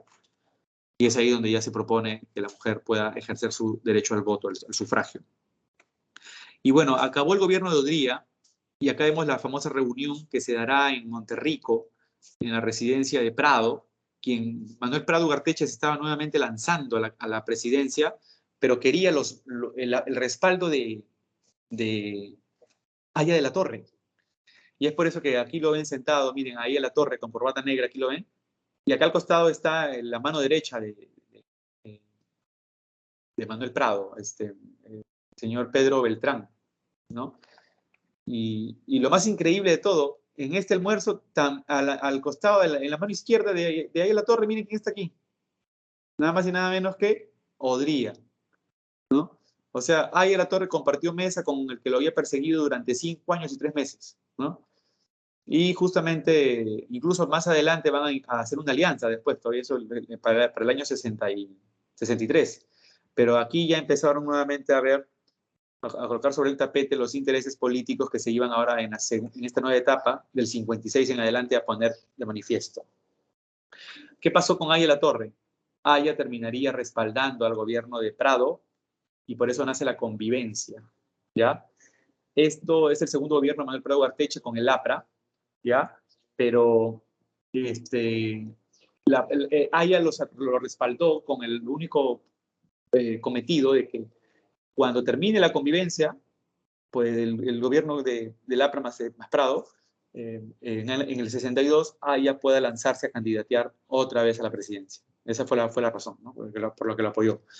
Igual muchos apristas se desencantaron con Aya La Torre y no pensaron que Aya podría apoyar a alguien de la oligarquía, que el APRA no era el partido que Aya había prometido cuando lo fundó, etc. Y finalmente, pues, hubieron sectores del APRA que se apartaron y se forjó, por ejemplo, el APRA Rebelde, un sector de apristas, ¿no? A nivel político, durante esta época fue que estalló la Revolución Cubana, acuérdense, y el presidente John F. Kennedy de Estados Unidos lanzó esta famosa política de Alianza para el Progreso, en donde va pues a llevar a cabo una serie de ayuda económica para los diferentes países de América que se adhieran a esa alianza. Prácticamente era una obligación y no apoyar a Cuba de esa forma, ¿no? El presidente Prado, que lo ven aquí, mandó al ministro de Exteriores, que es el señor Raúl Porras Barrenechea. ¿sí? Quien aparecía en el billete de 20 soles tradicional, historiador sanmarquino. Y él fue quien llegó a firmar a favor de Estados Unidos, aunque hay una anécdota muy buena, ¿no? A Manuel Prado, Raúl Porras Barrenechea, antes de firmar, le dio una crítica fuerte a Estados Unidos, ¿no? Le dijo, si yo fuera un ciudadano libre, ¿no? Y no asumiera el cargo de canciller, yo firmaría más bien a favor de Cuba, porque cada pueblo es libre de autodeterminar su futuro político. Pero como ustedes están imponiendo que hay que ser parte de la Alianza para el Progreso, no me queda otra cosa más que firmar. O sea, les metió una chiquita ahí, ¿no? Ya es por eso cuando llegó al Perú, eh, ya Manuel Prado se enteró de ese comportamiento que había tenido Raúl Porras y lo despidió, ¿no? Bueno, otro punto interesante es que se creó el Comando Conjunto de las Fuerzas Armadas en el año 57. Se unió a la Marina, se unió el Ejército y la Aviación, ¿ya? La Fuerza Aérea. Bueno, a nivel económico, miren ustedes, acá está Pedro Beltrán, miren ustedes, crítico de las medidas proteccionistas, fue ministro de Economía y estableció medidas liberales. La ley de promoción industrial, por ejemplo, de Pedro Beltrán, ¿ya? Donde impulsaría lo que viene a ser la exportación de productos agropecuarios principalmente, ¿ya? Y está también el boom pesquero. Esto es importante porque impulsó el puerto de allá en Chimbote y en Ancash, ya impulsó lo que viene a ser la venta de aceite y harina de pescado. También está el boom azucarero ligado al bloqueo cubano por su revolución. O sea, ¿qué ocurre? Que Cuba, como estaba en el proceso de lucha y ya finalmente Estados Unidos terminó bloqueando a Cuba, ¿no? Es allí donde ya el Perú puede asumir la exportación de azúcar, ya que no van a tener con Cuba ningún tipo de relación económica, ¿no? Los países de América. Bueno, socialmente, esta fue una época en donde ya hubo bastante fastidio de la población campesina en el interior del país, producto de que no había ninguna reforma agraria ni nada que los beneficiara. Destacó, por ejemplo, en el año 62 la toma de tierras en el Cusco, dirigida por Hugo Blanco, acá lo ven, que encabezó la toma de tierras en los valles de la Convención, allá en el Cusco.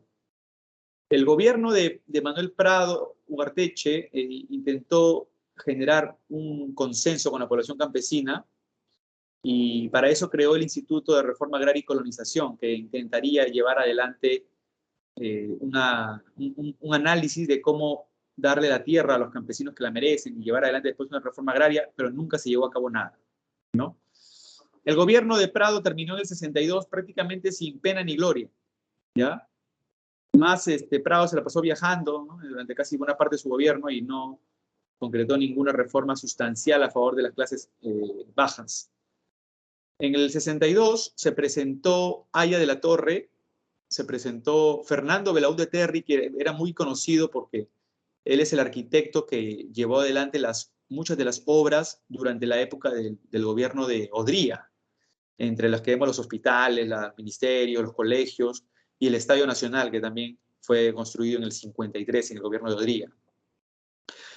También se estaba lanzando nuevamente Odría en el 62. Pero miren ustedes, el resultado prácticamente fue de empate entre Aya de la Torre y Fernando Belaúnde Terry. Aya de la Torre solo le estaba ganando a Belaúnde Terry por 0,5%. Y como ya se perfilaba a ser presidente, Aya de la Torre, es ahí donde los militares, bueno, las Fuerzas Armadas, ¿no? Que nacieron aquí en la época de la convivencia, dieron golpe de Estado a Manuel Prado para evitar que Aya de la Torre salga elegido presidente del Perú.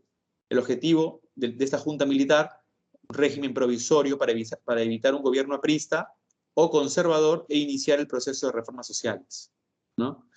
Así es que dentro de las obras mínimas de la junta militar, miren, duró un año, la ley de bases de la reforma agraria, que nunca hizo prácticamente nada, la creación del Instituto Nacional de Planificación, y se estableció la cifra repartidora de las elecciones, pero finalmente se le dio el cargo al Congreso para que el Congreso pueda asumir el mando nuevamente y que elija de los candidatos que estuvieron participando en elecciones al que sea más idóneo. Y el Congreso en este momento lanza elecciones pero ya no fue necesario que elijan a nada, que el Congreso mismo elija a nadie, porque él se lanzó a elecciones y salió elegido presidente Belaúnde Terry, ¿ya? Belaúnde Terry, con Acción Popular, tiene prácticamente el respaldo de muchos buenos sectores de la población peruana, tanto clase alta, media como baja, sectores conservadores, sectores liberales, el ejército, la iglesia. O sea, Belaúnde es un tipo muy carismático que se ganó el respaldo de un momento a otro y ahora todos los ojos estaban concentrados en él. La década de los 60 ya se volvió una década un poco más seria, producto de que digamos, las reformas necesarias habría que aplicarlas ya. Miren ustedes, políticamente respaldado por las Fuerzas Armadas y el Partido Demócrata Cristiano, ¿no? El partido que lo va a respaldar en muchas de las medidas políticas, ¿ya?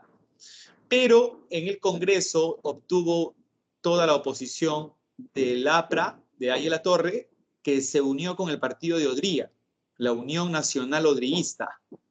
O sea, el APRA se unió con el partido de Odría, con el UNO. Y eso fue mucho más criticado, pues, porque Ayala Torre estaba prácticamente de uña y mugre ahora de Odría, prácticamente del que lo había perseguido y eso, ¿no? Entonces ya se entendió que el APRA no era un partido de izquierda ni de las clases populares, era un partido prácticamente ya de la derecha, ¿no? ¿Ya? Un sector del APRA forma el movimiento Izquierda Revolucionario, ¿ya? Y que de paso van a querer llevar una lucha armada, pero van a ser derrotados. Está la derrota del movimiento Izquierda Revolucionario, derrota del MIR. Se establecieron las primeras elecciones municipales en las que va a triunfar Luis Bedoya Reyes, ¿ya? Quien se va a hacer muy conocido luego por la construcción de la Vía Expresa de Lima, ¿ya? Bueno, a nivel social está el sistema de cooperación popular, donde Belaúnde impulsaba que las obras las haga el pueblo, y ahí está, el pueblo lo hizo en algunas de las obras que se puedan impulsar a nivel urbano, ¿ya?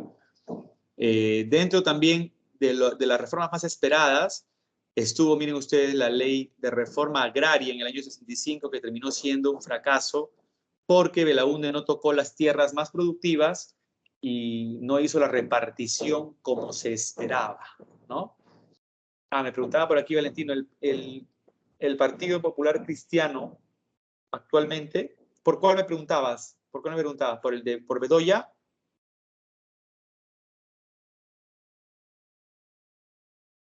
No, profesor, por el Partido Demócrata Cristiano.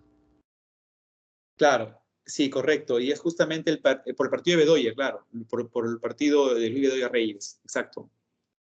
Son sectores de centro, ¿no? Son sectores de centro, básicamente, ¿no? Ahora, ¿qué es lo que ocurre? Esta reforma agraria verdaderamente no tocó las tierras productivas y las tierras que verdaderamente se necesitaba para el pueblo, ¿no? Se les entregó a los campesinos tierras en zonas muy alejadas y finalmente tierras improductivas. Esto no terminó verdaderamente beneficiando a ningún sector del campesinado, ¿ya?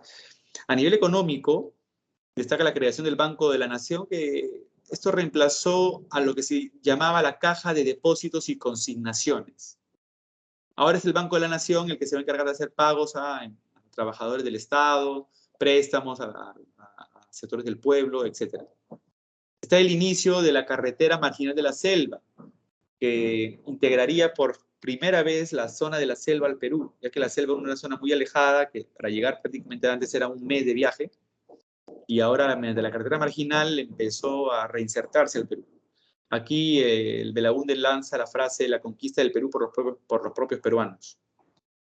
Pero lamentablemente no se terminó de construir en el primer gobierno y generó mucha corrupción en función a los excesivos gastos para hacer la carretera. Muchos verdaderamente entendieron que hubo corrupción aquí y si se tenían que utilizar 10 tractores, solamente se alquilaban 3 y la otra plata para los 10 supuestamente, ¿no? O sea, se iba a los bolsillos de Tito Urimundi, ¿ya? Luego está la firma del Acta de Talara, que es el documento que generaría mayor controversia y pondría prácticamente el final a este gobierno de Belaúnde Terry. La crisis del belaundismo, en realidad, se había venido ya viendo desde el año 67, a raíz de la crisis económica que tenía el Perú por las diferentes sequías que habría y protestas sociales. Entonces, la reforma agraria que no funcionó también. Y en el 68 ya lo que fue decisivo es la firma del Acta de Talara, que es el documento que se suscribió entre la empresa petrolera fiscal peruana, o sea, prácticamente el Estado peruano ya, y la International Petroleum Company. Este documento, el Acta de Talara, nos daría a nosotros, nos reconocería todos los impuestos que la IPC no nos ha pagado en décadas. Pero cuando Belaúnde dio a conocer el documento, pues mostró 10 páginas, ¿no? 10 páginas de todo el documento que se suscribió con la IPC. Eso fue un 12 de agosto del año 68. A los 2 días, el 14 de agosto, se hace conocido en la televisión, y había televisión en esa época, de que estaban denunciando al gobierno de Belaúnde porque no se había firmado el acta en 10, sino en 11 páginas. La pregunta era, ¿y dónde está la 11ª página? La página 11. ¿Quién estaba denunciando al gobierno? Nada más y nada menos que el presidente de la empresa petrolera fiscal. O sea, el mismo que había suscrito el documento en 11 páginas, el señor Carlos Dores de Mola. Y decía que el gobierno había, cuando el acta llegó a Jalima, ya habían eliminado una página. Y ahí estaba el tema de la página 11. El gobierno, por más que intentó explicar de que eso era una falsedad, una mentira, que aquí y para allá, cayó en descrédito. Prácticamente todo el mes de agosto no supo qué decir, el mes de septiembre tampoco, y el 3 de octubre es donde se da el golpe militar de Velasco Alvarado con el pretexto del escándalo de esta página 11 que había generado descrédito. Muchos pensaron que la página 11 era la página en donde estaban los precios que la IPC tendría que pagarle al Perú y que se le había condonado una serie de deudas. ¿Ya? Entonces se había hecho todo un cambio. El gobierno en verdad no supo cómo explicar verdaderamente ese asunto. Pero ahora les cuento algo. Hildebrand, hace unos años atrás, unos 12 años más o menos, hizo todo un reestudio del escándalo de la página 11 y habló con uno de los encargados de la época de Belaúnde, uno de los asesores, ya un anciano prácticamente ahora, más de 80 años, ¿verdad? Quien lo llevó a su estudio para que le enseñe qué cosa era la página 11, qué cosa era la página 11, porque él tenía el documento original. Cuando fueron a la entrevista y tomaron la foto, ahí estaba la página 11. ¿Y saben qué cosa tenía la página 11? En el encabezado decía Piura, 12 de agosto de 1968, y estaban las firmas del presidente de la empresa petrolera fiscal y el de la IPC. Entonces, ¿qué es lo que explicó ¿no? asesor? Dice, ¿no? Lo que pasa es de que cuando tuvimos que hacer el acta de Talara, las firmas y la fecha no alcanzaban en el pie de página de la página 10. Es por eso que tuvimos que firmarlas en el encabezado de la página 11.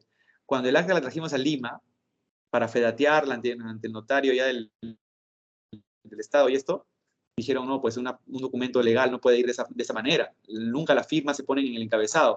Tenemos que reajustar todo el texto, vamos a achicar letra, vamos a poner menos espacio entre línea y línea de los textos, y finalmente vamos a subir, a poder colocar en la parte final, ¿no? En el pie de página, mejor dicho, de la página 10, vamos a poder colocar ahí las firmas ya y la fecha. Bueno, eso fue lo que explicó, ¿no? El asesor, ¿no? Que por esa razón en la página 11 se eliminó. Ahora, yo les digo a ustedes, ¿no? Si eso hubiera sido verdad, ¿por qué no se dijo en esa época? Esa es la gran pregunta, ¿no? ¿Por qué no se dijo en esa época que eso había sido así?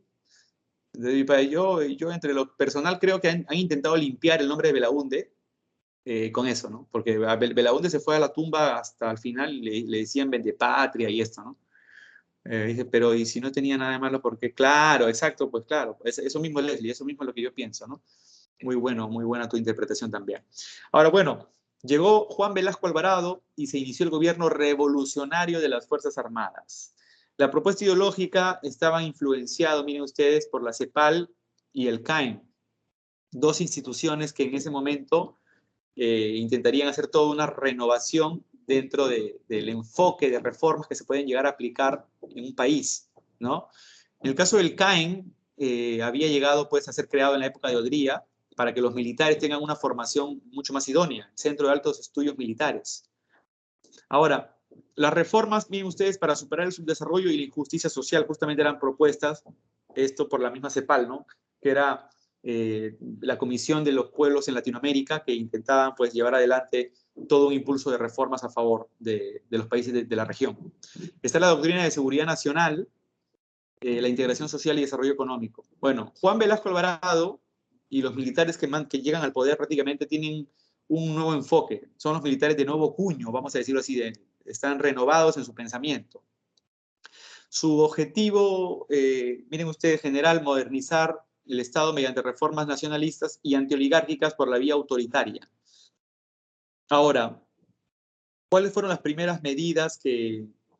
Antes de esto, perdón, la política de estatizaciones es lo que empezará a llevarse a cabo dentro del plan que aplique Velasco, que es el plan Inca, que en este caso viene a ser el control de recursos para miren ustedes, la autonomía económica, el capitalismo de Estado, impulsar así también la industrialización mediante el modelo de industrialización por sustitución de importaciones, o sea, el modelo ISI, ¿no?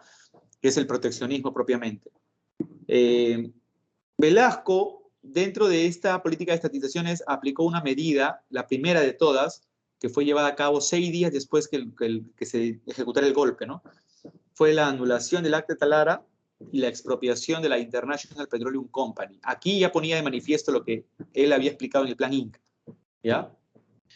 Empezó en este caso a convertir a las empresas extranjeras en empresas peruanas. La IPC empezó a llamarse Petroperú. Acá está, es la primera empresa que se va a llamar con el nombre Perú. Luego ya otras empresas, ¿no? Electroperú, Minero Perú, Cider Perú, Centromin Perú, Aeroperú, Compañía de Telefonías Perú, Enapur Perú, o sea, todas las empresas llegarían a ser nacionalizadas, aunque bueno, no todas. La Southern Copper Corporation, una empresa que está en Tacna, que es norteamericana, no. ¿Qué va a pasar? Que producto de esas estatizaciones, como el Estado peruano ahora tenía que poner plata en las empresas para que las empresas estén en un nivel top de que puedan seguir manejando bien las materias primas y convirtiéndolas, es ahí donde va a haber el problema. Y es por eso que esto va a generar, miren ustedes, una alta deuda pública por la ineficiencia de las empresas estatales. O sea, las empresas estatales no llegan a producir como antes porque no tienen la inyección del capital necesario. Cuando eran empresas de un dueño privado, ahí sí, porque obviamente el dueño se preocupaba, ¿no? Pero el Estado peruano sí descuida, el Estado mismo descuida la producción que esas empresas dan. O sea, las tecnologías de empresariales en ese sentido caen. La dependencia de Estados Unidos, miren ustedes, al ser el mayor importador de minerales, es por eso que la Southern Copper Corporation no pudimos nacionalizarla ya. O sea, prácticamente no le convendría al Estado peruano, porque si las empresas que el Estado mismo llevaba, impulsaba, ¿no? Proponía, no funcionaban acorde, entonces lo mejor era dejar, aunque sea una empresa, en manos privadas. Y de esa manera que se dé la extracción de minerales en la escala que se necesita. El Perú ganaría ahí más impuestos, ¿no? de canon, en este caso, que si es que maneja directamente una minera, ¿no? Así es que estas primeras reformas verdaderamente van a tener una consecuencia trágica. Luego viene la reforma agraria, donde se buscó mejorar el nivel de vida del campesino, eliminando el latifundio, o sea, quitándole la tierra a los ricos y evitar el avance de la izquierda, ya que se habían visto movimientos guerrilleros en el interior del país por la ira, la furia de tantos años de explotación, discriminación y esto, ¿no? Entonces lo que hizo Rafael Velasco directamente con la reforma agraria fue eliminar a la oligarquía del Perú porque les quitó sus tierras. O sea, esta clase feudal peruana fue eliminada. Pero empezó a repartir las tierras mediante la formación de cooperativas agrarias de producción social. Vamos a suponer que una hacienda era del tamaño de la Universidad San Marcos. Entonces, ¿qué hizo Velasco? Le dijo a los campesinos que vivían en esa zona cercana, aledaña, ¿no? Ustedes van a tomar esa hacienda, pero si es que se organizan formando una cooperativa agraria de producción social. ¿Qué pasa si la hacienda está en la sierra? En la sierra se van a formar los campesinos formando una sociedad agraria de interés social. En la costa eran cooperativas y en la sierra eran sociedades. Pero al final, ¿qué son las CAPs y son las SAIs? Son prácticamente empresas. Lo que Velasco estaba queriendo era que los campesinos no reciban una tierra, cada uno una tierrita, una parcelita, sino que todos tomen en conjunto la hacienda, pero organizándose empresarialmente en CAPs y en SAIs. El gran problema es que como el Estado peruano no ayuda al campesino, digamos, a adiestrarlo, a actualizarlo, a darle un conocimiento adecuado de cómo es el manejo empresarial de una empresa, propiamente el manejo de una cooperativa, de una sociedad, de una hacienda, pero vista desde una visión empresarial, ¿no? Lamentablemente, ante la falta de experiencia, es por eso que la reforma agraria va a fracasar. Fracasó por la falta de apoyo técnico, o sea, nunca se capacitó a los campesinos, nunca se llevó adelante ningún tipo de preparación. Y pasó lo mismo que con la reforma industrial. También las haciendas necesitan buenas herramientas, buenas semillas, toda una tecnificación que no hay. Y obviamente eso llevará a cabo la baja producción agrícola al punto que tuvimos que en los años siguientes importar productos agrícolas de otros países como Ecuador, por ejemplo. Lo que tenemos nosotros para producir ni siquiera lo producíamos porque no teníamos ya las herramientas adecuadas, ¿no? O sea, en ese sentido, siempre cuando ustedes van a un lugar del Estado, pasa eso, ¿sí o no? Es lo mismo cuando vas a un hospital del Estado. Tú dices, ¿qué es esto? Esto parece el hospital de los muertos vivientes. Y cuando vas a una clínica ves totalmente la atención diferente. Cuando vas a un colegio del Estado, ahí ves, ¿no?, a los profesores que, Dios mío, ¿no? Y uno dice, ¿y cómo este es nombrado? ¿Ah? Él es nombrado y no entiendo cómo es nombrado de este tipo. Y vas a un lugar, ¿no?, privado y es diferente la atención. Entonces, lamentablemente, mucho del Estado tiene eso, ¿no? Ahora, en el plano internacional, chicas y chicos, las tensiones con Estados Unidos se dieron porque el Perú empezó a tener cierto acercamiento con los países socialistas, como la Unión Soviética, Cuba, por ejemplo, también. Hubieron tensiones bélicas con Chile, ya que Velasco de alguna manera quería recuperar Arica. También estaba la crisis del petróleo que afectó de alguna manera al Perú en cierta parte. Esto fue una crisis a nivel mundial. Miren ustedes las medidas políticas que se llevó a cabo. La clausura, miren ustedes, del Congreso. Las Fuerzas Armadas controlan los ministerios, controlan los medios de prensa también, y la creación del SINAMOS, que es el Sistema Nacional de Apoyo para la Movilización Social. Estas oficinas eran para que la gente que trabajaba en las empresas del Estado, si tuviera algún reclamo, que vaya directamente del SINAMOS para que se resuelva eso, pero nunca resolvía nada. Y una reforma que sí funcionó muy bien fue la reforma educativa, gracias a Sebastián Salazar Bondi, pedagogo y filósofo peruano, que estableció una educación creativa, científica, mediante la formación de talleres para que los chicos terminen el colegio, pero con una carrera técnica. Entonces, habían talleres que ya desde cuarto y quinto de secundaria te podías tú preparar mientras estudiabas a la par en una carrera, un oficio. Acababas siendo electricista, carpintero, ebanistero, chef, ahí. Eso era algo que te daba la posibilidad de tener ya un cachuelo después, ¿no? El sabotaje, ¿en qué aspecto? ¿En qué aspecto? A ver si me lo comenta por ahí, Mario. Profesor, disculpe una pregunta. Adelante. Si en la reforma agraria se buscaba evitar el avance de la izquierda, ¿por qué en el plano internacional nosotros nos estábamos acercando a los países socialistas? Muy buena pregunta. Mira, lo que pasa es que el gobierno de Velasco nunca estableció un frente claro dentro de sus propuestas. Tenemos que empezar hablando de que el famoso eslogan de Velasco era ni capitalista ni socialista, sino un nacionalismo humanizante. Ahora, ¿qué es eso? ¿Ni capitalista? Pero es imposible porque el Perú tiene relaciones con Estados Unidos. ¿Ni socialista? El Perú por ese momento llegó a ser incluso parte del grupo de la tercera vía, de los países de los no alineados. Y además le compramos armamento a la Unión Soviética.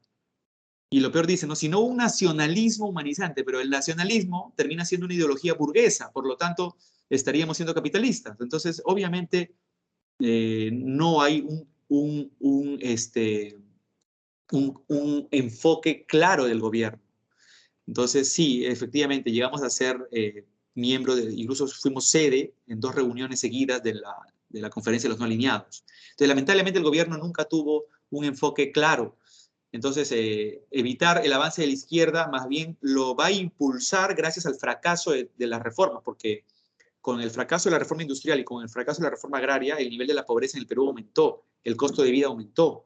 Y eso va a traer consigo más pobreza, más hambre, y es por ello que más fácilmente para un Abimael Guzmán va a ser llenar de ira a mucha gente y desatar el senderismo, ¿no? En el año 80. En el año 75, Francisco Morales Bermúdez asume el mando, ya que el fracaso de las reformas habían generado un alto costo de vida, y otro sector del ejército decide tomar el mando, ¿no? Ahora, con el plan Tupac Amaru, se va a prácticamente desactivar todas las reformas que Velasco inició. Política, miren ustedes, empieza el toque de queda y el estado de sitio en Lima, la libertad de expresión quedó restringida. A nivel económico, tuvo el apoyo del Fondo Monetario Internacional para la aplicación de los paquetazos, que son conjuntos de medidas en función a los precios de los alimentos que puedan intentar mantenerse, porque estaban que subían y bajaban fluctuando de un día para otro. Las protestas y las huelgas nacionales van a ser algo que marquen este gobierno. ¿Qué hizo este gobierno? Decidió que los partidos políticos retornen otra vez al Congreso, y es por eso que en el año 78 se estableció la Asamblea Constituyente. Aya de la Torre fue presidente de la Asamblea Constituyente, y la obra más importante es la Constitución del 79, en donde se le da derecho, miren ustedes, de ciudadanía a los peruanos a partir de los 18 años, ¿sí? La mayoría de edad empieza aquí, ya no a los 21, y se dio a los analfabetos el voto finalmente para los analfabetos, que es importante. Morales Bermúdez en el año 80 convoca elecciones. Aya era el favorito, pero Aya falleció en el 79, y el que llegó a ser presidente nuevamente fue Belaúnde de Terry. Los años 80, el retorno a la democracia está marcado con el segundo gobierno de Fernando Belaúnde de Terry. La primera política con la devolución de los medios de comunicación fue interesante porque hizo notar que el gobierno devolvía nuevamente la libertad de prensa a la gente, ¿no? Se restituyeron las elecciones municipales. A nivel económico está el respaldo económico del Fondo Monetario Internacional, y se aplicaron las medidas liberales ortodoxas que eran conocidas como la medida de los Chicago Boys, en función de que el Perú siga los lineamientos de Estados Unidos. Se creó la nueva moneda del INTI en el año 85 porque nuestra moneda, el sol, quedó devaluada. A nivel internacional está el conflicto con Ecuador, que es conocido como el falso Paquilla, donde Ecuador construyó un pueblo llamado Paquilla en el Perú con el objetivo de que la frontera ecuatoriana se expanda, pero al final el Perú tuvo que destruir este pueblo y este fue el conflicto. El apoyo a Argentina por la guerra de las Malvinas, donde Argentina terminó perdiendo esta guerra contra Inglaterra y le quitaron las Islas Malvinas, fue algo muy sonado también en la Guerra Fría. La crisis vino por la violencia terrorista que empezó con Abimael Guzmán y el MRTA, el meganiño que terminó afectando la producción agrícola en el año 83, y la crisis de la deuda latinoamericana que no terminaba nunca. Año 85, Alan García Pérez llega a la presidencia, pero quiero que puedan ustedes notar cuáles son las medidas que iniciaría Alan García y que terminarían afectándonos de una manera pero más trágica. Para empezar, este tema de la heterodoxia, el control de precios, subsidios, dólar MUV, miren ustedes, duplicar los salarios, congelar el precio de los alimentos, prácticamente un desorden total en economía, que incluso terminó cuando le dijo a las instancias como el Banco Mundial y el Fondo Monetario que no pagaría la deuda externa como antes, solamente con el 10% de las exportaciones. Esto hizo que nos catalogaran como país inelegible de crédito. ¿Quién? El Fondo Monetario, el Banco Mundial, que prácticamente nos dejaron fuera del escenario político, del escenario económico. Nos aislaron. Reventó la deuda interna, lo que generó hiperinflación, un desorden total. Se devaluó nuestra moneda y Alan García empezó a emitir cualquier cantidad del famoso dólar MUC para el mercado único de cambio, el dólar cholo, para intentar, digamos, equiparar la balanza. Pero esto verdaderamente, más la emisión de cantidad de INTIs que da el BCR, generó todo un desorden, en verdad. El proyecto que intentaría salvar todo este desorden en el año 87 fue la estatización de la banca, o sea, que el Estado maneje la banca privada. Y esto verdaderamente llevó a los hombres más ricos del Perú, los 12 apóstoles, como se les conoce, con Mario Vargas Llosa en el frente, el escritor que se volvió de izquierda, ahora de derecha, a defender que la banca no sea privatizada, no sea, perdón, estatizada, que sea privada, como siempre. Y menos mal, la banca nunca se llegó a estatizar, pero ya el gobierno prácticamente había llegado a su punto de quiebre, ¿no? Se partió en dos. Las medidas de austeridad se llevaron adelante otra vez los paquetazos, pero todo estaba verdaderamente mal. La crisis, miren ustedes, gracias a la expansión nacional también de las acciones de Sendero Luminoso y el MRTA, se intentó frenar mediante la creación del Ministerio de Defensa, la Policía Nacional del Perú y el establecimiento de los comandos políticos militares en zonas de emergencia, pero la corrupción era generalizada y todo era prácticamente un pandemonio, ¿no? Chicas, chicos, en el año 90, Mario Vargas Llosa era el favorito para las elecciones, pero el quien terminó ganando la presidencia fue Alberto Fujimori, ¿no? Y Fujimori lanzó con el partido Cambio 90 este eslogan de honradez, tecnología y trabajo, que verdaderamente sin un programa político ni nada que ofrecer, terminó ganando debido a que Fujimori utilizó como táctica, uno, ponerse su poncho, su chullo, y pues irse a los conos de Lima, ¿no? En cambio, Mario Vargas Llosa, que era apoyado por los 12 apóstoles, con el Frente Democrático Moralizador, el FREDEMO, Mario Vargas Llosa empezó a ser visto como si fuera un extranjero, aunque Mario es arequipeño, solo que como es blancón y es canoso, ya, y por su manera tan obviamente culta de hablar, Fujimori en el debate presidencial intentaría sacar justamente provecho de eso, ¿no? En verdad que Fujimori terminó también siendo respaldado por el APRA en la segunda vuelta, y además la campaña presidencial de Fujimori no era tan millonaria como la de Mario Vargas Llosa, pero los evangélicos que recorrían casa por casa tocando puertas fueron los encargados de llevar, ¿no? el afiche de Fujimori, y lo hicieron muy conocido. Luego, cuando Fujimori llegó a la presidencia, al presidente de los evangélicos no le dio el cargo que le prometió y prácticamente le dio la espalda, ¿no? Pero ya es presidente. Me dice, ¿cuándo culminó su primer gobierno? Su recibimiento en el Congreso fue épico. En el año 95 acabó su primer gobierno.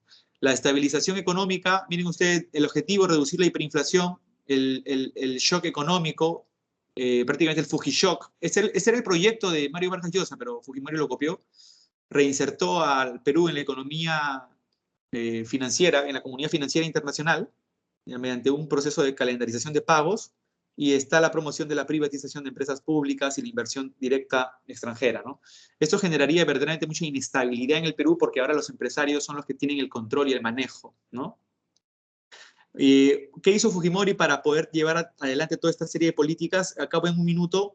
Llevó adelante el autogolpe el 5 de abril del año 92, donde terminó disolviendo el Congreso, intervino, miren ustedes, el sistema judicial, el control de medios de comunicación, y ahí nomás a los meses nace el CCD, o Congreso Constituyente Democrático, y promulga esta constitución que es la actual. Uno de los aspectos positivos fue la derrota del terrorismo, con la recaptura de Víctor Volay. Recordemos que Volay ya había sido capturado, pero huyó en la época de Alan García. Algunos dicen que Alan lo dejó huir. Esa la captura de Abimel Guzmán, la captura del siglo, y con la Constitución del 93 permite la reelección presidencial inmediata por una vez. Esto lo que hizo fue una reforma para que Fujimori pueda lanzarse en el año 95. El Congreso es unicameral, primero son 120 congresistas y ahora aumentó a 130. ¿no? Y a nivel económico hay un marco de libre mercado propiamente que beneficiará a los Estados Unidos. ¿no? En verdad que en el año 95 Fujimori fue elegido presidente, pero porque en realidad no tuvo que lanzarse. ¿no? En realidad, pues, esta reforma constitucional y el hecho de que había estabilizado la economía, más el tema del terrorismo, fue lo que lo hizo, le dio credibilidad, y la gente en primera vuelta hizo que ganara, ¿no? La guerra del CENEPA había empezado en el primer gobierno de Fujimori, y como llegó a esto a una pseudo paz en el año 95, con la paz de Itamaraty, eso también fue lo que le dio cierto respaldo a Fujimori. Luego, con la firma del Acta de Brasilia, ya en el segundo gobierno, todo llegó a su paz, pero el Perú terminó perdiendo la zona de Tihuinza. La corrupción se hizo cada vez más conocida en el segundo gobierno, se controlaron instituciones públicas, privadas, para facilitar la reelección, y está la ley de interpretación auténtica que facilitó justamente la candidatura de Fujimori en el año 2000. ¿no? Con esto, nuevamente, Fujimori se lanza con corrupción total, llega a ser presidente, nuevamente por tercera vez, pero ya se notó el fraude que había sido pues, totalmente ¿no? Visible en el año 2000, lo que hizo que Alejandro Toledo, el candidato que estaba en primer lugar, luego estaba perdiendo, inicie la marcha de los cuatro suyos ya porque renuncia a la segunda vuelta. Está la emisión del primer Vladivideo, donde ya se ve al asesor de Fujimori, Montesinos, llevando adelante una serie de actos de corrupción enormes, nunca antes visto, lo que haría que el historiador Alfonso Quirós coloque justamente al gobierno de Fujimori como el gobierno más corrupto de la historia del Perú, ¿no? Y finalmente Fujimori huyó a Japón, donde renunció vía fax, y el Congreso tuvo que no aceptó la renuncia, más bien se le sacó de la presidencia, se le vacó por incapacidad moral, ¿no? Chicas y chicos, tómenle un screenshot a esto último, de verdad, porque se me va a ir el tiempo con esta explicación, pero fue Valentín Paniagua el que asumiría el cargo de presidente del Congreso y luego sería presidente del Perú. Vean aquí las características del gobierno de Paniagua, pero lo más importante es que sería un año de transición y Profesor, yo adelante. Disculpe, buenos días. Ya terminó la hora. Sí, justamente le estoy diciendo a los chicos que tomen un screenshot nada más para que ya ellos lo puedan entender en casa. Gracias. Y acá está el gobierno de Toledo que empieza en el año 2001 y se va hasta el 2006. ¿Sí? Chicas y chicos, les dejo también esta línea de tiempo. Tómenle un screenshot por aquí y para que no se me vaya ya y tengan su break. Muchísimas gracias y de verdad que pueden aquí ustedes esto último analizarlo y con algunas noticias que a veces también circulan, pueden ustedes por ahí informarse un poco de esto último de Toledo. Adelante. Profesor, una pregunta. ¿Con qué gobierno nos vienen más preguntas en el examen? ¿O cuál es el más importante? Mira, a ver, en realidad no existe un gobierno exacto, pero con los que el que siempre llega es el que es más tomado, al menos es el oncenio de Leguía. El oncenio de Leguía, ese es el gobierno que ustedes tienen que manejar en mayor proporción, ¿sí? El oncenio de Leguía. Otro gobierno importante es el gobierno los gobiernos de la Primavera Democrática y el primer gobierno de Belaúnde, ¿sí? Y también el gobierno de Velasco Alvarado, de las Fuerzas Armadas, el de Velasco Alvarado.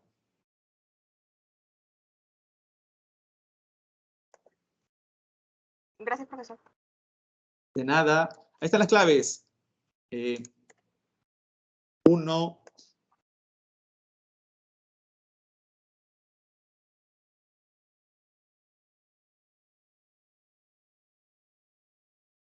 Listo. Chicas, chicos, muchísimas gracias y mil disculpas, de la verdad que se me pasó el tiempo, pero fue nuestra última clase y un abrazo grande para todos ustedes, de verdad, mucha suerte y a seguir con mucho empeño. Conmigo pues será hasta otra oportunidad. Gracias, chicos. Hasta la próxima. Un abrazo para todos, para todas. Gracias, nos vemos. Mucho, profesor. Gracias, muy amables. Gracias. Igual por ustedes. Un abrazo.